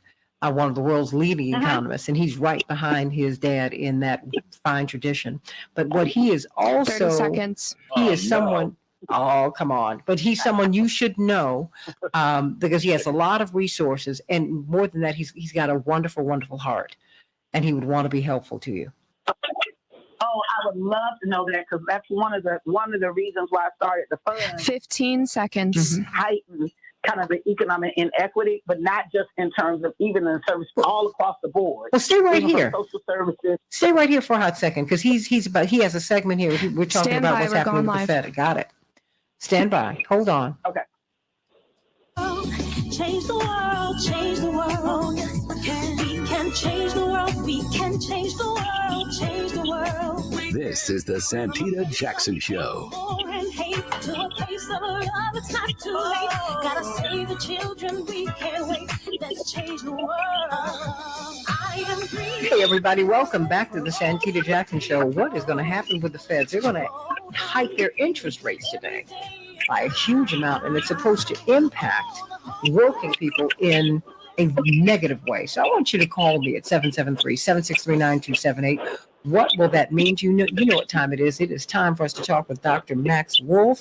But before we go to Dr. Max Wolf, let me go to Michael. Michael from Chicago, you want to talk about these gas prices as we're about to look at this interest rate hike from the Fed? What's up, Michael?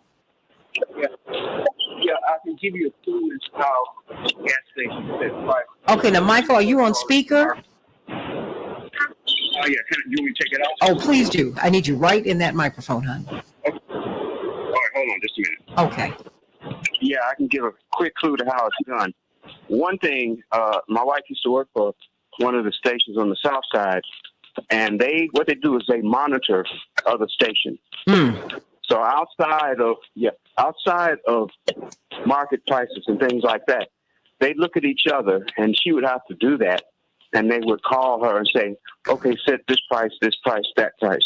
But you also have to remember that, let's see, what is it? Okay, well, if you're closer to an expressway or freeway, you're going to pay more. If you are in an area where the cost of business is higher because of insurance, you're going to pay more because they're going to pass that on to you. What's the other thing? And it doesn't really, it makes a difference sometimes, because I know you said that gas is like $2 higher in your area. Yeah. I'm not seeing anything, Michael, at 368 in South Shore, in Hyde Park, in ages. Right. Well, I can't explain that completely, but if a company has to pay more for insurance to run a station in an area for whatever reason, they're going to ask for more money at the pump. But it can be high in affluent places because they probably have more taxes as far as property taxes and things of that nature. They might be charged more insurance because of the area. But in general, if you're close to an expressway or an airport, you will pay more. If you're in an area where cost of business is higher, you will pay more. It's not in the gas station's benefit to charge you more money than they really need to, because here's one of the secrets. You notice that most gas stations are now mini marts in some way. That's where the profit is. They're not making a huge amount of profit on gas. But when you go in there and buy snacks, sodas, coffee, whatever it is, they make a profit off of that. So they'd rather you come in the store and buy things and get gas. This is why a lot of them have those little buyer loyalty cards and things. You get so much gas, or you buy so many things, you get money off of gas, because they know that people don't want to spend a lot of money on gas. If they could get away with charging you a little bit less to get you to come in and get more gas, they love it. But they don't make a lot of money off of gas. It's like groceries. Groceries make sort of money off of volume, not off of profit on the sale. So the more groceries you buy, great. It's you get more money, but the profit on the groceries is not as high as you might think. Well, you know what? I have to tell you, Michael, as I get to Dr. Wolf, thank you for that explanation. But I feel this underscores how working people are getting hustled. And that's how people feel about this federal, this interest hike. Stay right here, Mike, because I want you to hear this. Because most of us don't realize how the Federal Reserve impacts our lives. You know, people on the inside do, but we don't know. So all this hue and cry about this interest rate hike, this is a big deal. It's a big deal. And our former Labor Secretary, Robert Reich, said, hey, this is going to hit low-wage workers. And many progressive activists and economists are saying this is going to hit low wage workers. People are really working people are going to take a hit. And even the head of the Fed said, you know what? The people who are going to feel the pain here, well, it's going to be working people, but this is necessary for us to stop this recession. I just need some help with this. What is supposed to happen with this interest rate hike, Dr. Wolf? What is that? What does this mean? What does it mean? How is this going to impact my life? Sure. So supposed to is kind of a harder phrasing to answer, but the Federal Reserve was asked to do, including by a lot of angry people complaining about prices, right? So it wasn't just the elite, and a lot of people were upset about rising prices. Some of us, I think on your radio show, myself and no doubt many others, tried to bring up the point that actually the prices, while there has been a short-term jump in prices of certain things, climate change, the war in Ukraine, and supply disruptions from the sort of trade wars that began under the last president and then dislocations from COVID, kind of came together to create a lot of inflation, but that really hurt people a lot because their wages had been stagnant for so long, and their savings were depleted in many cases by all kinds of things, but the sort of fallout from COVID certainly a major contributor there, right? So lots of issues coming into this moment, but that if you freak out about inflation and you don't remember that what makes things affordable is the relationship between what you earn and what those things cost. And you're never really encouraged to look at what you earn. You're always encouraged just to look at what things cost, so it deflects attention away from the people who are doing better, right? Because the portion of the wealth in the country, the income in the year, that goes to profits versus labor has really reached an all-time high for profit. So the division between profits and wages has shifted radically toward profits, leaving wage earners, the bottom 80% or so, kind of in a precarious situation. It means the price increase hits them very hard. But the price increase is a little piece of a bigger, more complicated story. But we were taught to focus and pushed to focus on the price increases. There were voices of caution around that, mine included, on your show, including other outlets. But it didn't work much because people like the idea of getting some price relief, which makes a lot of sense. And so the Federal Reserve does what it does. And what the Federal Reserve does is slow the economy with a very blunt instrument by making it harder to borrow money and more expensive to borrow money. And they do that by raising the interest rates that were raised yesterday for now the third time, and yesterday again for 75 basis points. So we went from the Fed funds rate at about zero, almost zero, up to about 3.5, which by historical standards isn't that high, but it's a pretty dramatic increase. The Fed is saying that they'll increase again, maybe all the way up to from about 3.25, where we are now, 3.25, up to about 4.5 percentage points as a target. So still more to go, about 2/3 of the way there, apparently. But they also anticipate a 40% increase in unemployment. That will help slow down the economy. And what you do is you engineer a deceleration, often resulting in an over-deceleration, slow things down. When you over-slow them down, and when you over-slow them down, you have a recession. So you're going to sort of create difficulties for all the people who are going to be among those in the increase in unemployment, and for people who need to borrow money or who are already spending a lot of their money on debt service, paying off the debt they already have.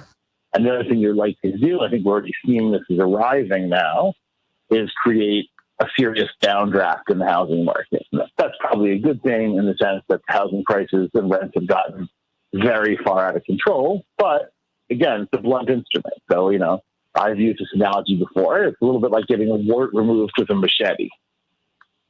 There's a decent chance at the end of getting your wart removed with the machete that you kind of wish you had kept the wart. What are we to do? I mean, because what's been calculated from what I've been reading is that working people, low wage workers, are going to feel the pain. Is there any way around that? I'm sure there is, Max. Why do poor people always have to take the hit? Well, because poop rolls downhill, and if you live at the bottom of the economic hill, you get all that poop rolling down the hill, accelerating, getting larger. Okay. And then, the brown snowball effect, right? But look, a market economy tends to transfer pain from wealthier people to poorer people, right? So the catchphrase that I always liked, not because I think it's nice, but because I think it's accurate, is that the most expensive thing to be in a market economy is poor. So an economy where pain is transferred down using power and wealth to transfer the pain to someone else, people who are more vulnerable and or less wealthy tend to take a disproportionate amount of the pain. All these things are more complicated, though. So the truth is that having a recession to avoid inflation will hurt some people more than others. It's relatively less bad breaking the inflation for people on fixed income. So some older folks on fixed incomes, this is good for them because the rising prices are quite painful because their fixed incomes that they're relying on either don't move up at all or move only a little bit and slowly in recognition of the higher prices. People living off wealth or savings are advantaged because, again, rising prices are particularly painful for them. Banks are advantaged. One thing that tends to get skipped in these debates is that if you're a banker, you don't like inflation. Because if I loan you money now and you pay me in the future, inflation means money in the future is worth less. So if I'm in the business of giving you money now to get more money in the future, inflation makes that more money in the future less valuable. That's not super exciting to me, right? So the bankers tend to be somewhat advantaged by it, but economic growth overall is disadvantaged, and that's kind of how you slow things down. But a reduction in economic growth tends to hurt pretty broad segments of society. And then, not to overstate the obvious here, if there's truth, which there's a lot of statistical validation for, that there's a last hired, first fired community, or several communities that are last hired, first fired in the U.S., then they will disproportionately bear that pain because they'll have been most recently included in the economy, just trying to catch up with these rising prices. And they will find that they're most likely to be downsized or lose their jobs, or folks in their communities will lose their jobs in a downturn, one. And two, the other problem that's not getting much attention but should is that wages have been largely stagnant in the U.S. for 40 years. They did start to come up, especially as we kind of reopened from the COVID shutdowns. There was a bit of a pop-up in wages because there is labor shortage in a bunch of different areas. And that was now quickly overwhelmed by prices. So people may be earning 3, 4, 5% more, but they're paying 6, 7, 8% more for what they buy. So it means their wages have once again failed to go up with prices. And so folks are not in a particularly good situation to weather a downturn. And the other thing is that what got us through the last few years for a lot of low-income people, actually we saw a reduction in child poverty, for instance, was an increase in the generosity of government aid packages, often associated with COVID and COVID relief, and those have been cut off. So if we cut those off and we have rising prices and then we have an economic downturn, you're going to hit folks just trying to stagger out of COVID with a 1, 2, 3 punch combo, which for some people will be like that. What is going on here? Because the thought is that each rate hike moves us closer to a global recession. Well, I mean, more targeted at the U.S., although the Fed does make global policy because it's sort of the global central bank, to the extent there is one.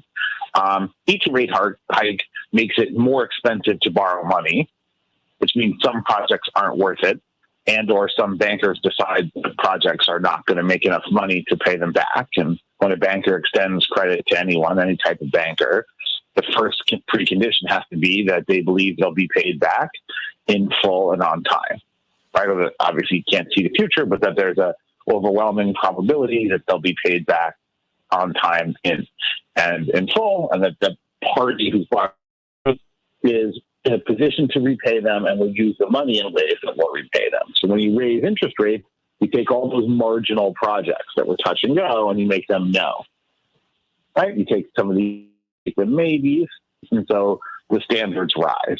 This matters a lot because we live in an economy where an awful lot of everyday things are done with borrowed money. Some that we're aware of, some that we're not, right? So if you have a balance on your credit card and then you go to the store and buy a roll of toilet paper and fill your gas tank, you're actually financing that because you have balance, right? And that people go to college, most people don't get a degree without some debt. And most people don't buy a car without debt. And most people don't buy a house or an apartment without debt. Et cetera, et cetera. And then businesses, they undertake investments in all kinds of new technology and research and development or growth or open a new facility or hire a few new people or stock their shelves, then all of that is also done with borrowed money. So if you make borrowed money more expensive and a little more scarce, it will pass through, with some delay, but it will pass through into the economy. And overall, it will reduce the demand for goods and services, which again will reduce the demand for labor, which will reduce the level of economic activity and more or less starve back down the prices. Because the surest way to get folks to drop their prices is for them to face a situation where they either accept a lower price or folks can't buy it.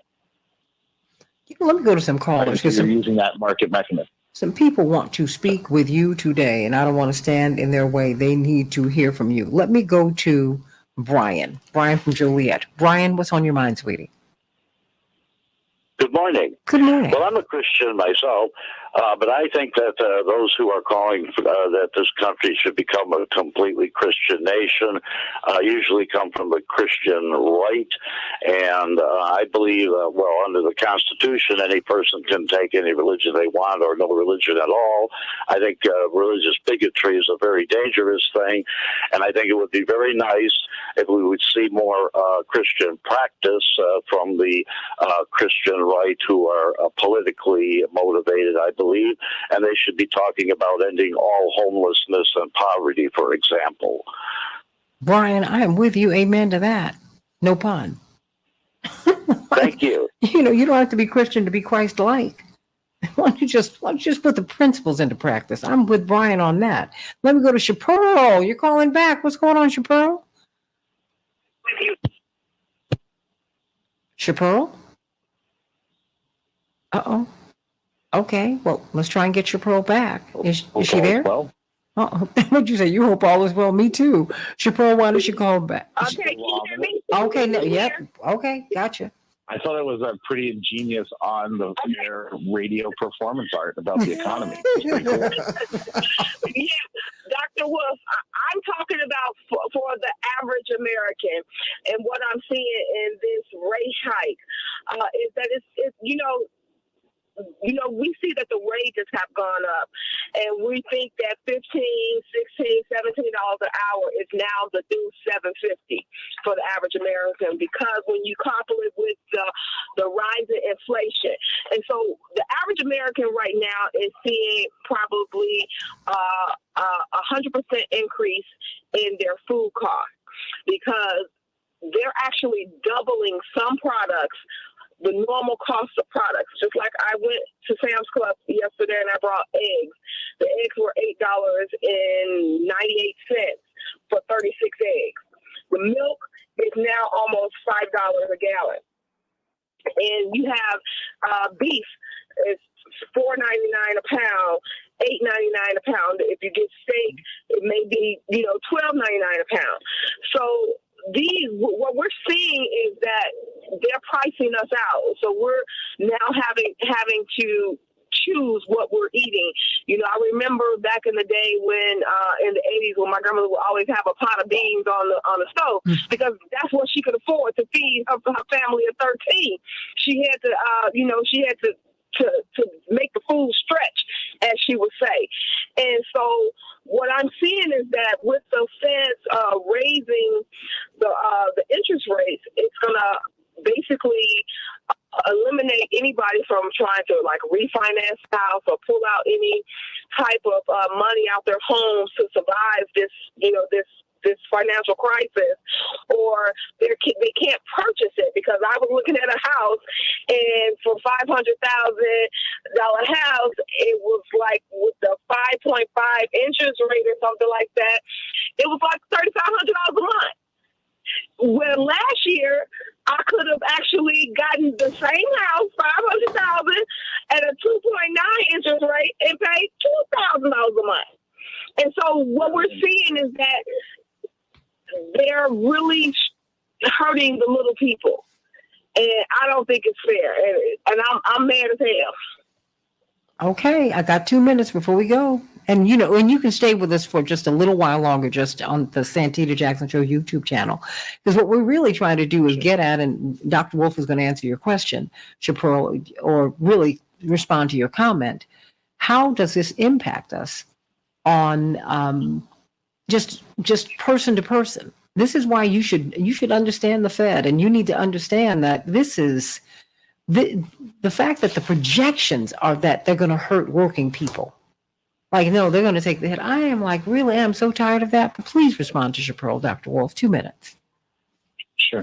So one thing I'd say is that there's been a lot of people whose wages have gone up because of the Raise the Wage campaign, up to $14, $15, $16 an hour, as referenced by Chaparral.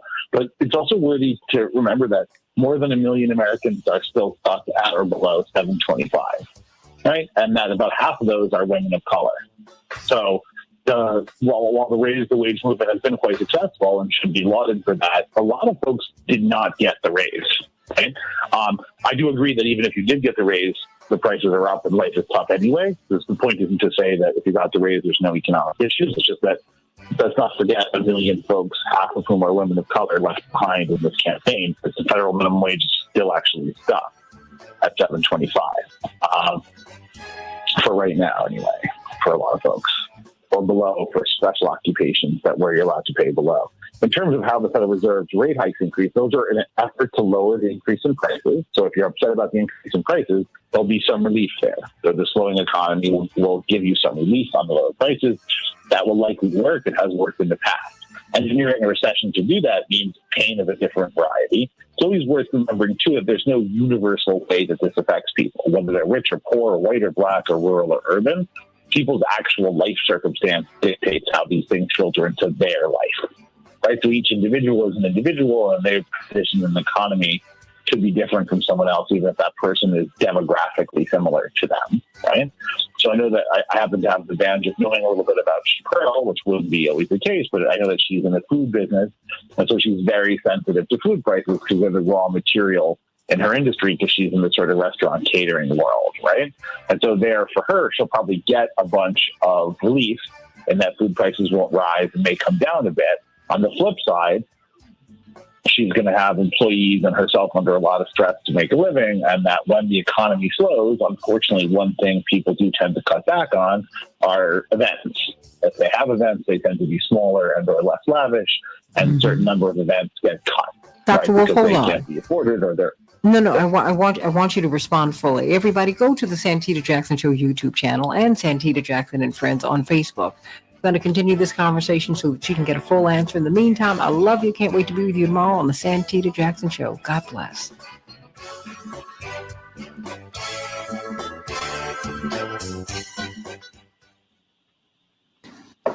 Thank you so much. Would you mind calling Attorney Hoffler just quickly so that I can bring her on? She was trying to call in, but I guess the lines were shut Miss Jackson, are you talking to me? down. Yes.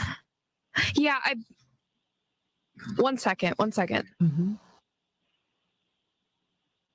Okay, now, I'm sorry, what were you saying? Would you mind calling C.K. Hoffler back, Attorney Hoffler? She was trying to call back and she wanted to weigh in, and I wanted her to do that. Oh, sure. Just very quickly. Sure, I can do that. Before I leave, you still want Miss Brown, Miss Wells, and Dr. Wolf, correct? Absolutely. Please, let them bring them up. Latasha? It's going to be just a moment for me. Okay. I'll call her in about 2 minutes. I have to switch to the other studio, then I'll call her. Is Miss Brown still there?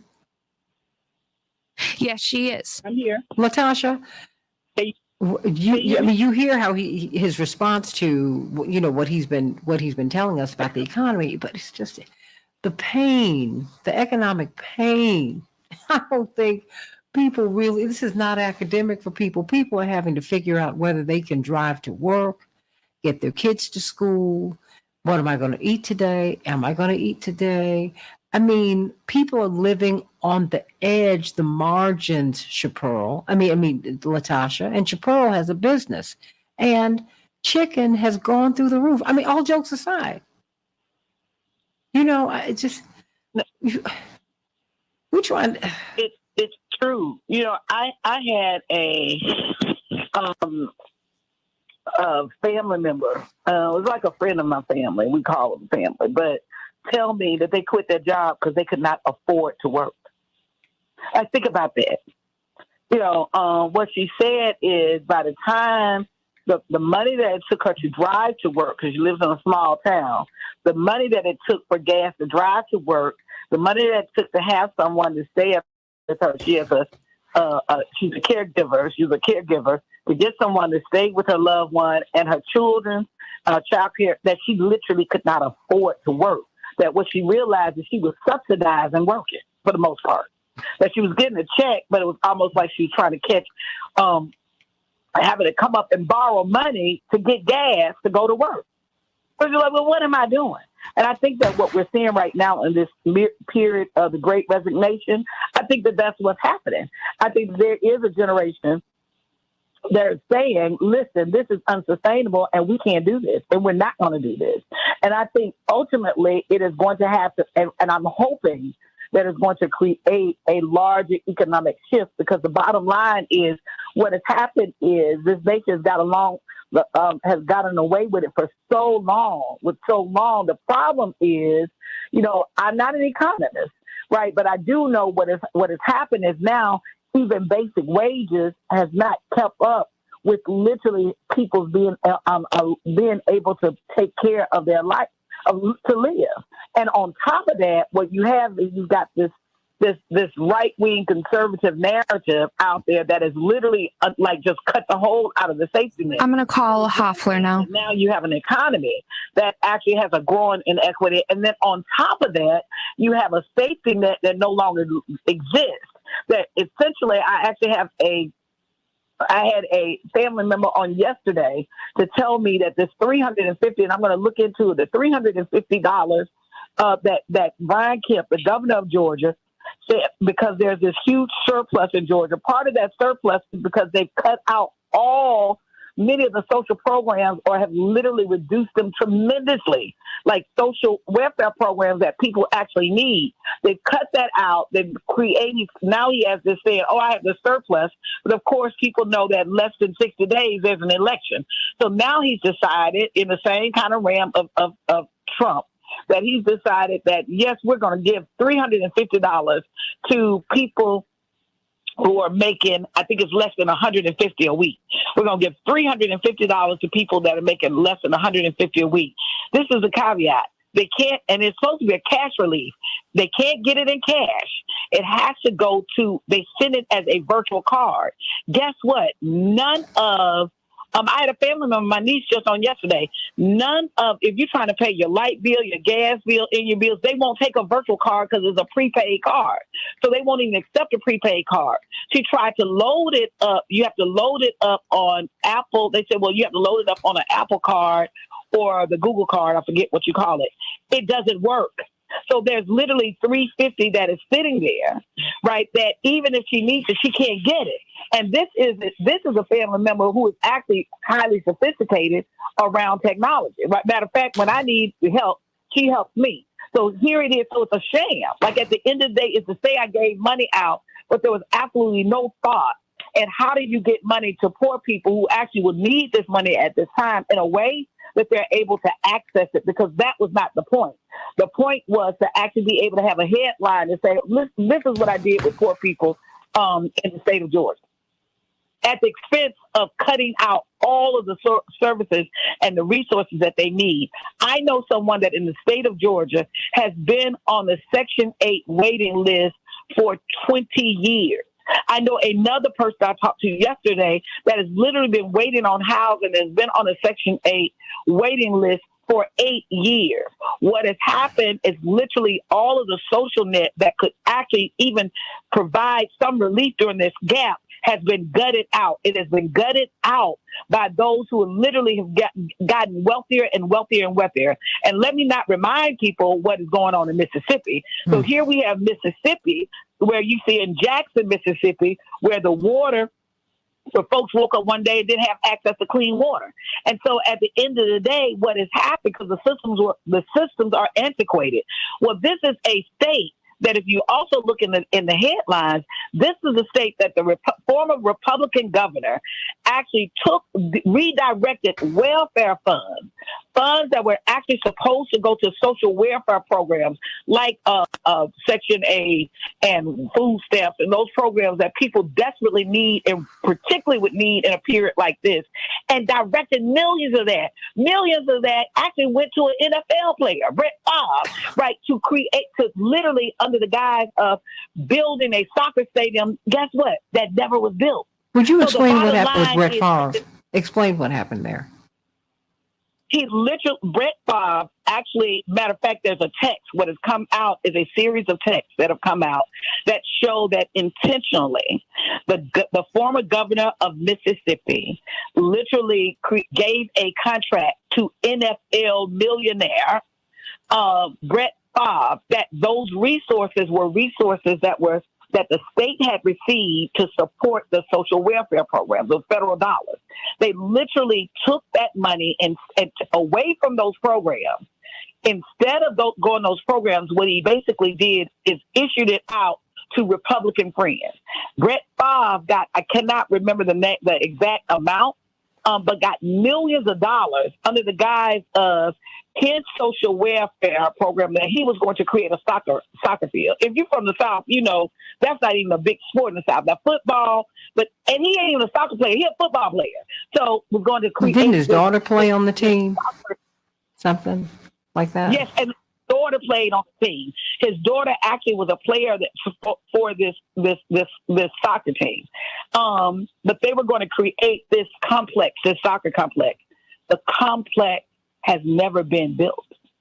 Where is the money? And if you were to build, here it is a professional athlete. Wouldn't that be something? You've got all kind of endorsements. Wouldn't that be something that you would actually get your corporate athletic companies to pay for? But instead, they literally took money that was designated for social programs to go to support the building of a soccer stadium or a stadium for his daughter to play in that, quite frankly, has never been built.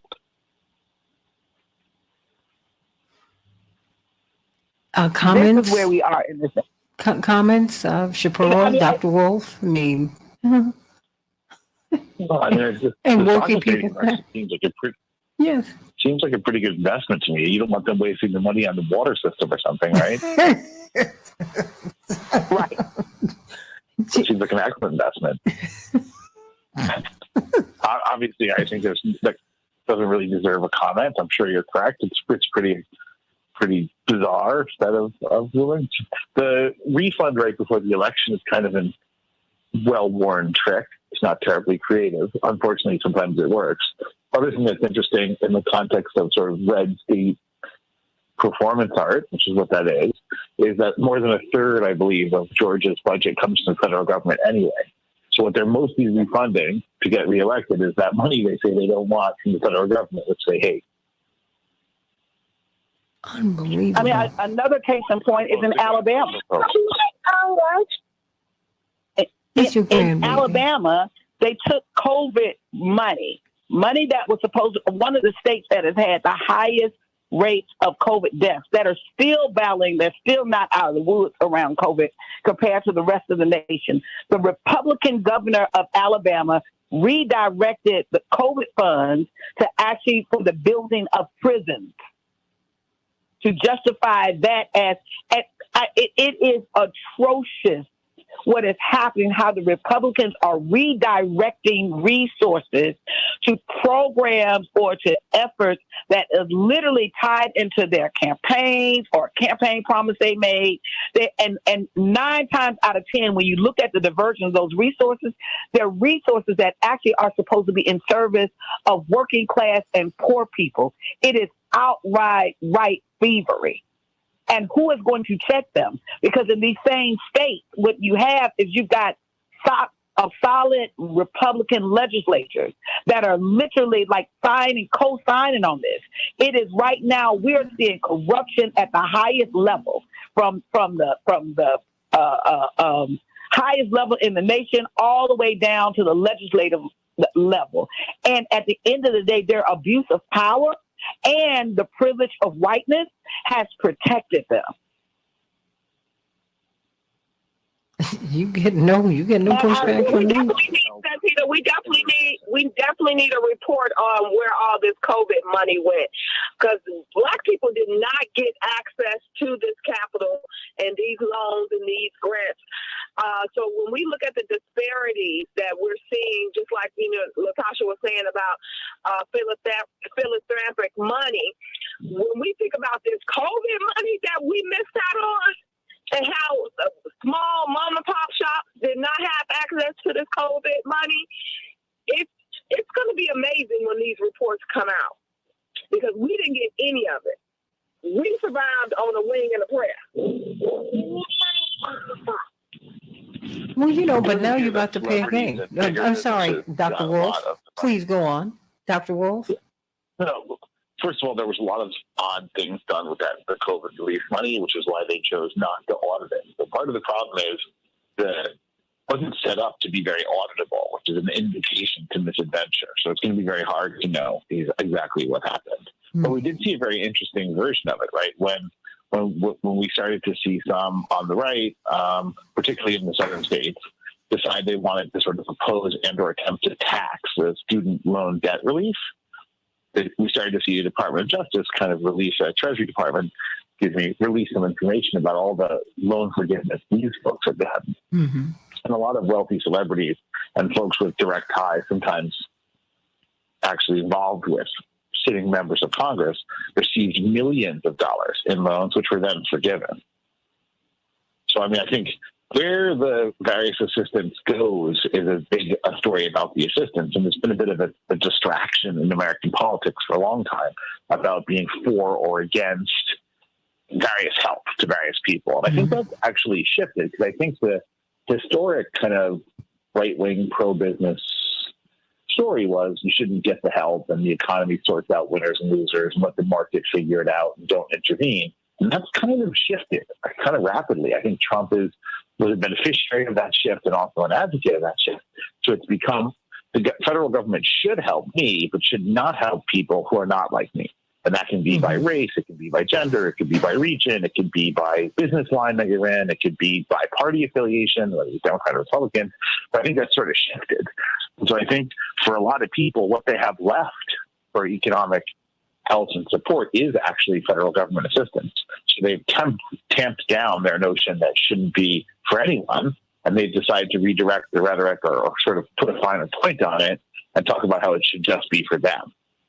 And so I think you're starting to see the same people who have historically dominated and taken a disproportionate amount of the economic opportunity in the private markets, having had less success there or just looking for more, pivot to try to redirect the public monies that had gone to people who were in economic difficulty to themselves. Right now, sometimes it's sort of an unlawful boondoggle, which is what seems like may have occurred around the story with Brent Favre and the state of Mississippi. But other times it's just a systematic making the paperwork very onerous and difficult. So you need attorneys and accountants to fill it out for various government programs, and giving those programs, not doing a good job at auditing if you're deserving of the program, and then forgiving the loan, which it turns out becomes, an interesting boondoggle. And then the backup question, the next question often doesn't get asked, which would be more interesting to me, maybe some economists, which is how many of those businesses that got those loans and got them forgiven, i.e. got a handout,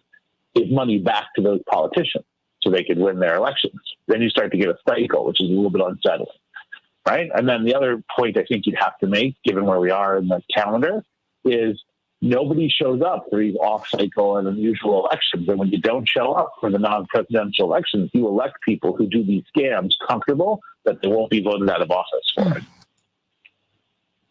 I agree, but I also want we have to call the corruption out, because part of what I think the bait and switch is in this nation has always been weaponized the administrative process. That to create is not on the basis of integrity. That they will go after someone with a $500 fraud charge and put a black person in jail for years. But then what we will see is a completely different standard for white people. In addition to that, the same Republicans that literally voted against having student debt relief. The same Republicans that have voted against every initiative that will bring some relief in this nation are some of the same Republicans that actually benefit. There were 13 Republicans that benefited from the COVID PPP loans. Matter of fact, that were forgiven. Marjorie Taylor Greene, with her hypocritical self right here in Georgia, she actually got $182,000 loan. So she didn't have to pay back. So she voted against giving someone $10,000 or $20,000 or any amount, yet she profited for $200,000 and didn't have to pay it back. There was also folks in Florida, where you had Vern Buchanan. He got $2.32 million. Did he have to pay it back? No, he did not have to. The government literally forgives his loan, his combined loans of $2.6 million. You got in Texas, these are all Southerners now. You got in Texas where they literally will not even expand ACA, that they have voted against, that their entire infrastructure around electricity and little utilities is actually collapsing because of how antiquated the system is. But guess what? He gave himself, actually got a loan for $1.43 million. Did he have to pay it back? No, he didn't have to pay it back. And then let's go to Kentucky, one of the poorest states in this country. Roger Williams, who is a Republican, and he owns a Texas car dealership. But then you got Tracy Cass, who owns a company, and Brett Guthrie in Kentucky. They received $4.3 million loan that they didn't have to pay back. So here it is, the Republicans are creating mechanisms so that they actually can get millions of dollars from the coffers, the government coffers that say that they are for small government, and will vote against every single initiative to support poor and working class, and use a frame of we want smaller government, when in fact they don't want smaller government. They want a government that they feel is small, directed, that they will only benefit and get resources and be able to get millions and millions of dollars of personal loans forgiven for themselves, while they hypocritically vote against any relief for student debt for the millions of people in this country that desperately need it. Please get me that. If you can give me a list. I will give you the list. I'll send it right now. Because I think people just need to know. Dr. Wolf? Yeah, the Treasury, and I apologize, but I'm going to have to jump in a second. But I think the Treasury Department did reveal this, right? So we don't know exactly what the loans were.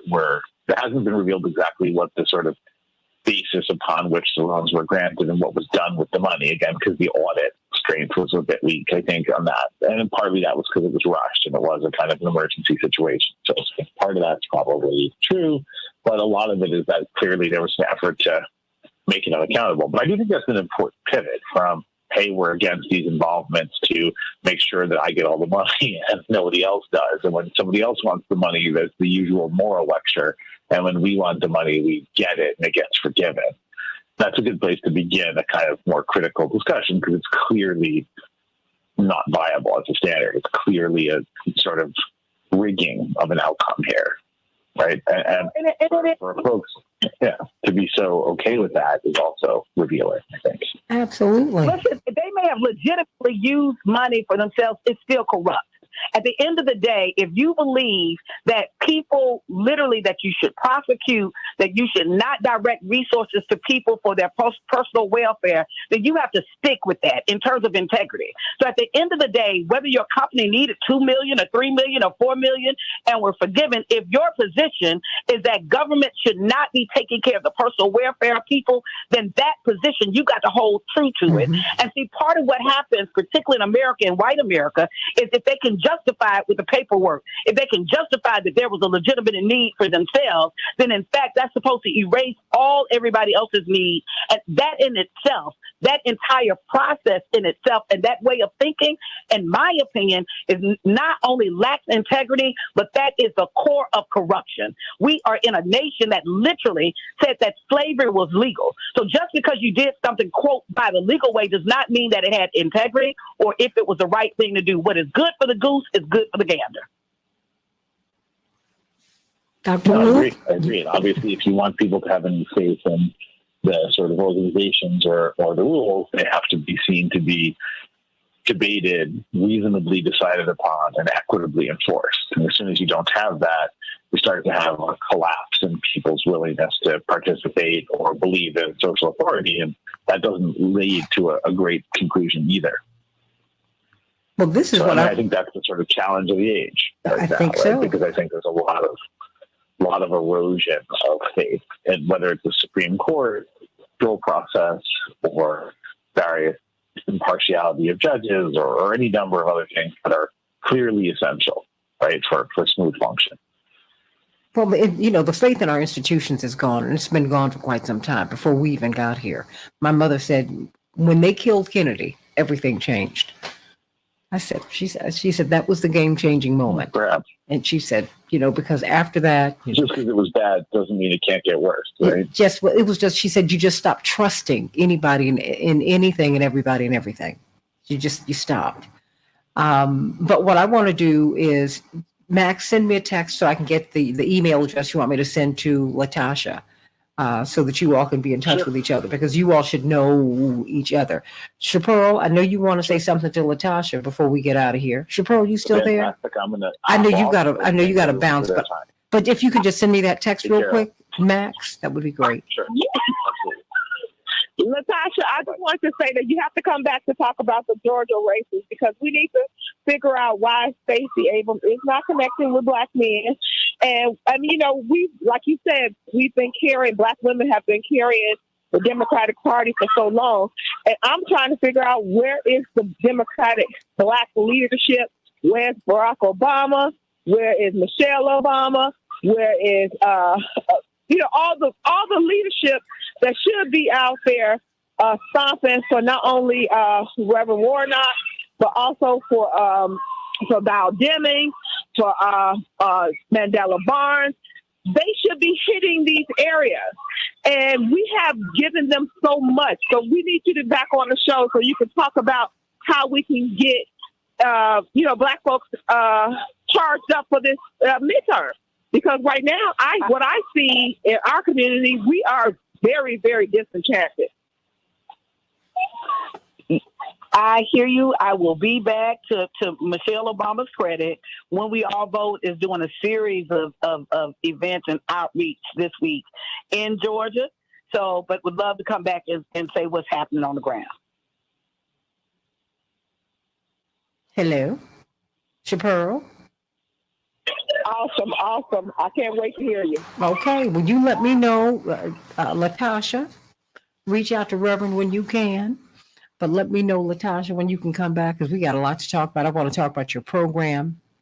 I really want to do a deeper dive on Black women and equal pay. And I'm going to get this information to you about the Cherokees being seated. Because we need to fight for that to happen, because that should have happened a long time ago, but there's been delay after delay after delay. And, in that case, it's been denial. And they need our support. Okay. I love you, Latasha.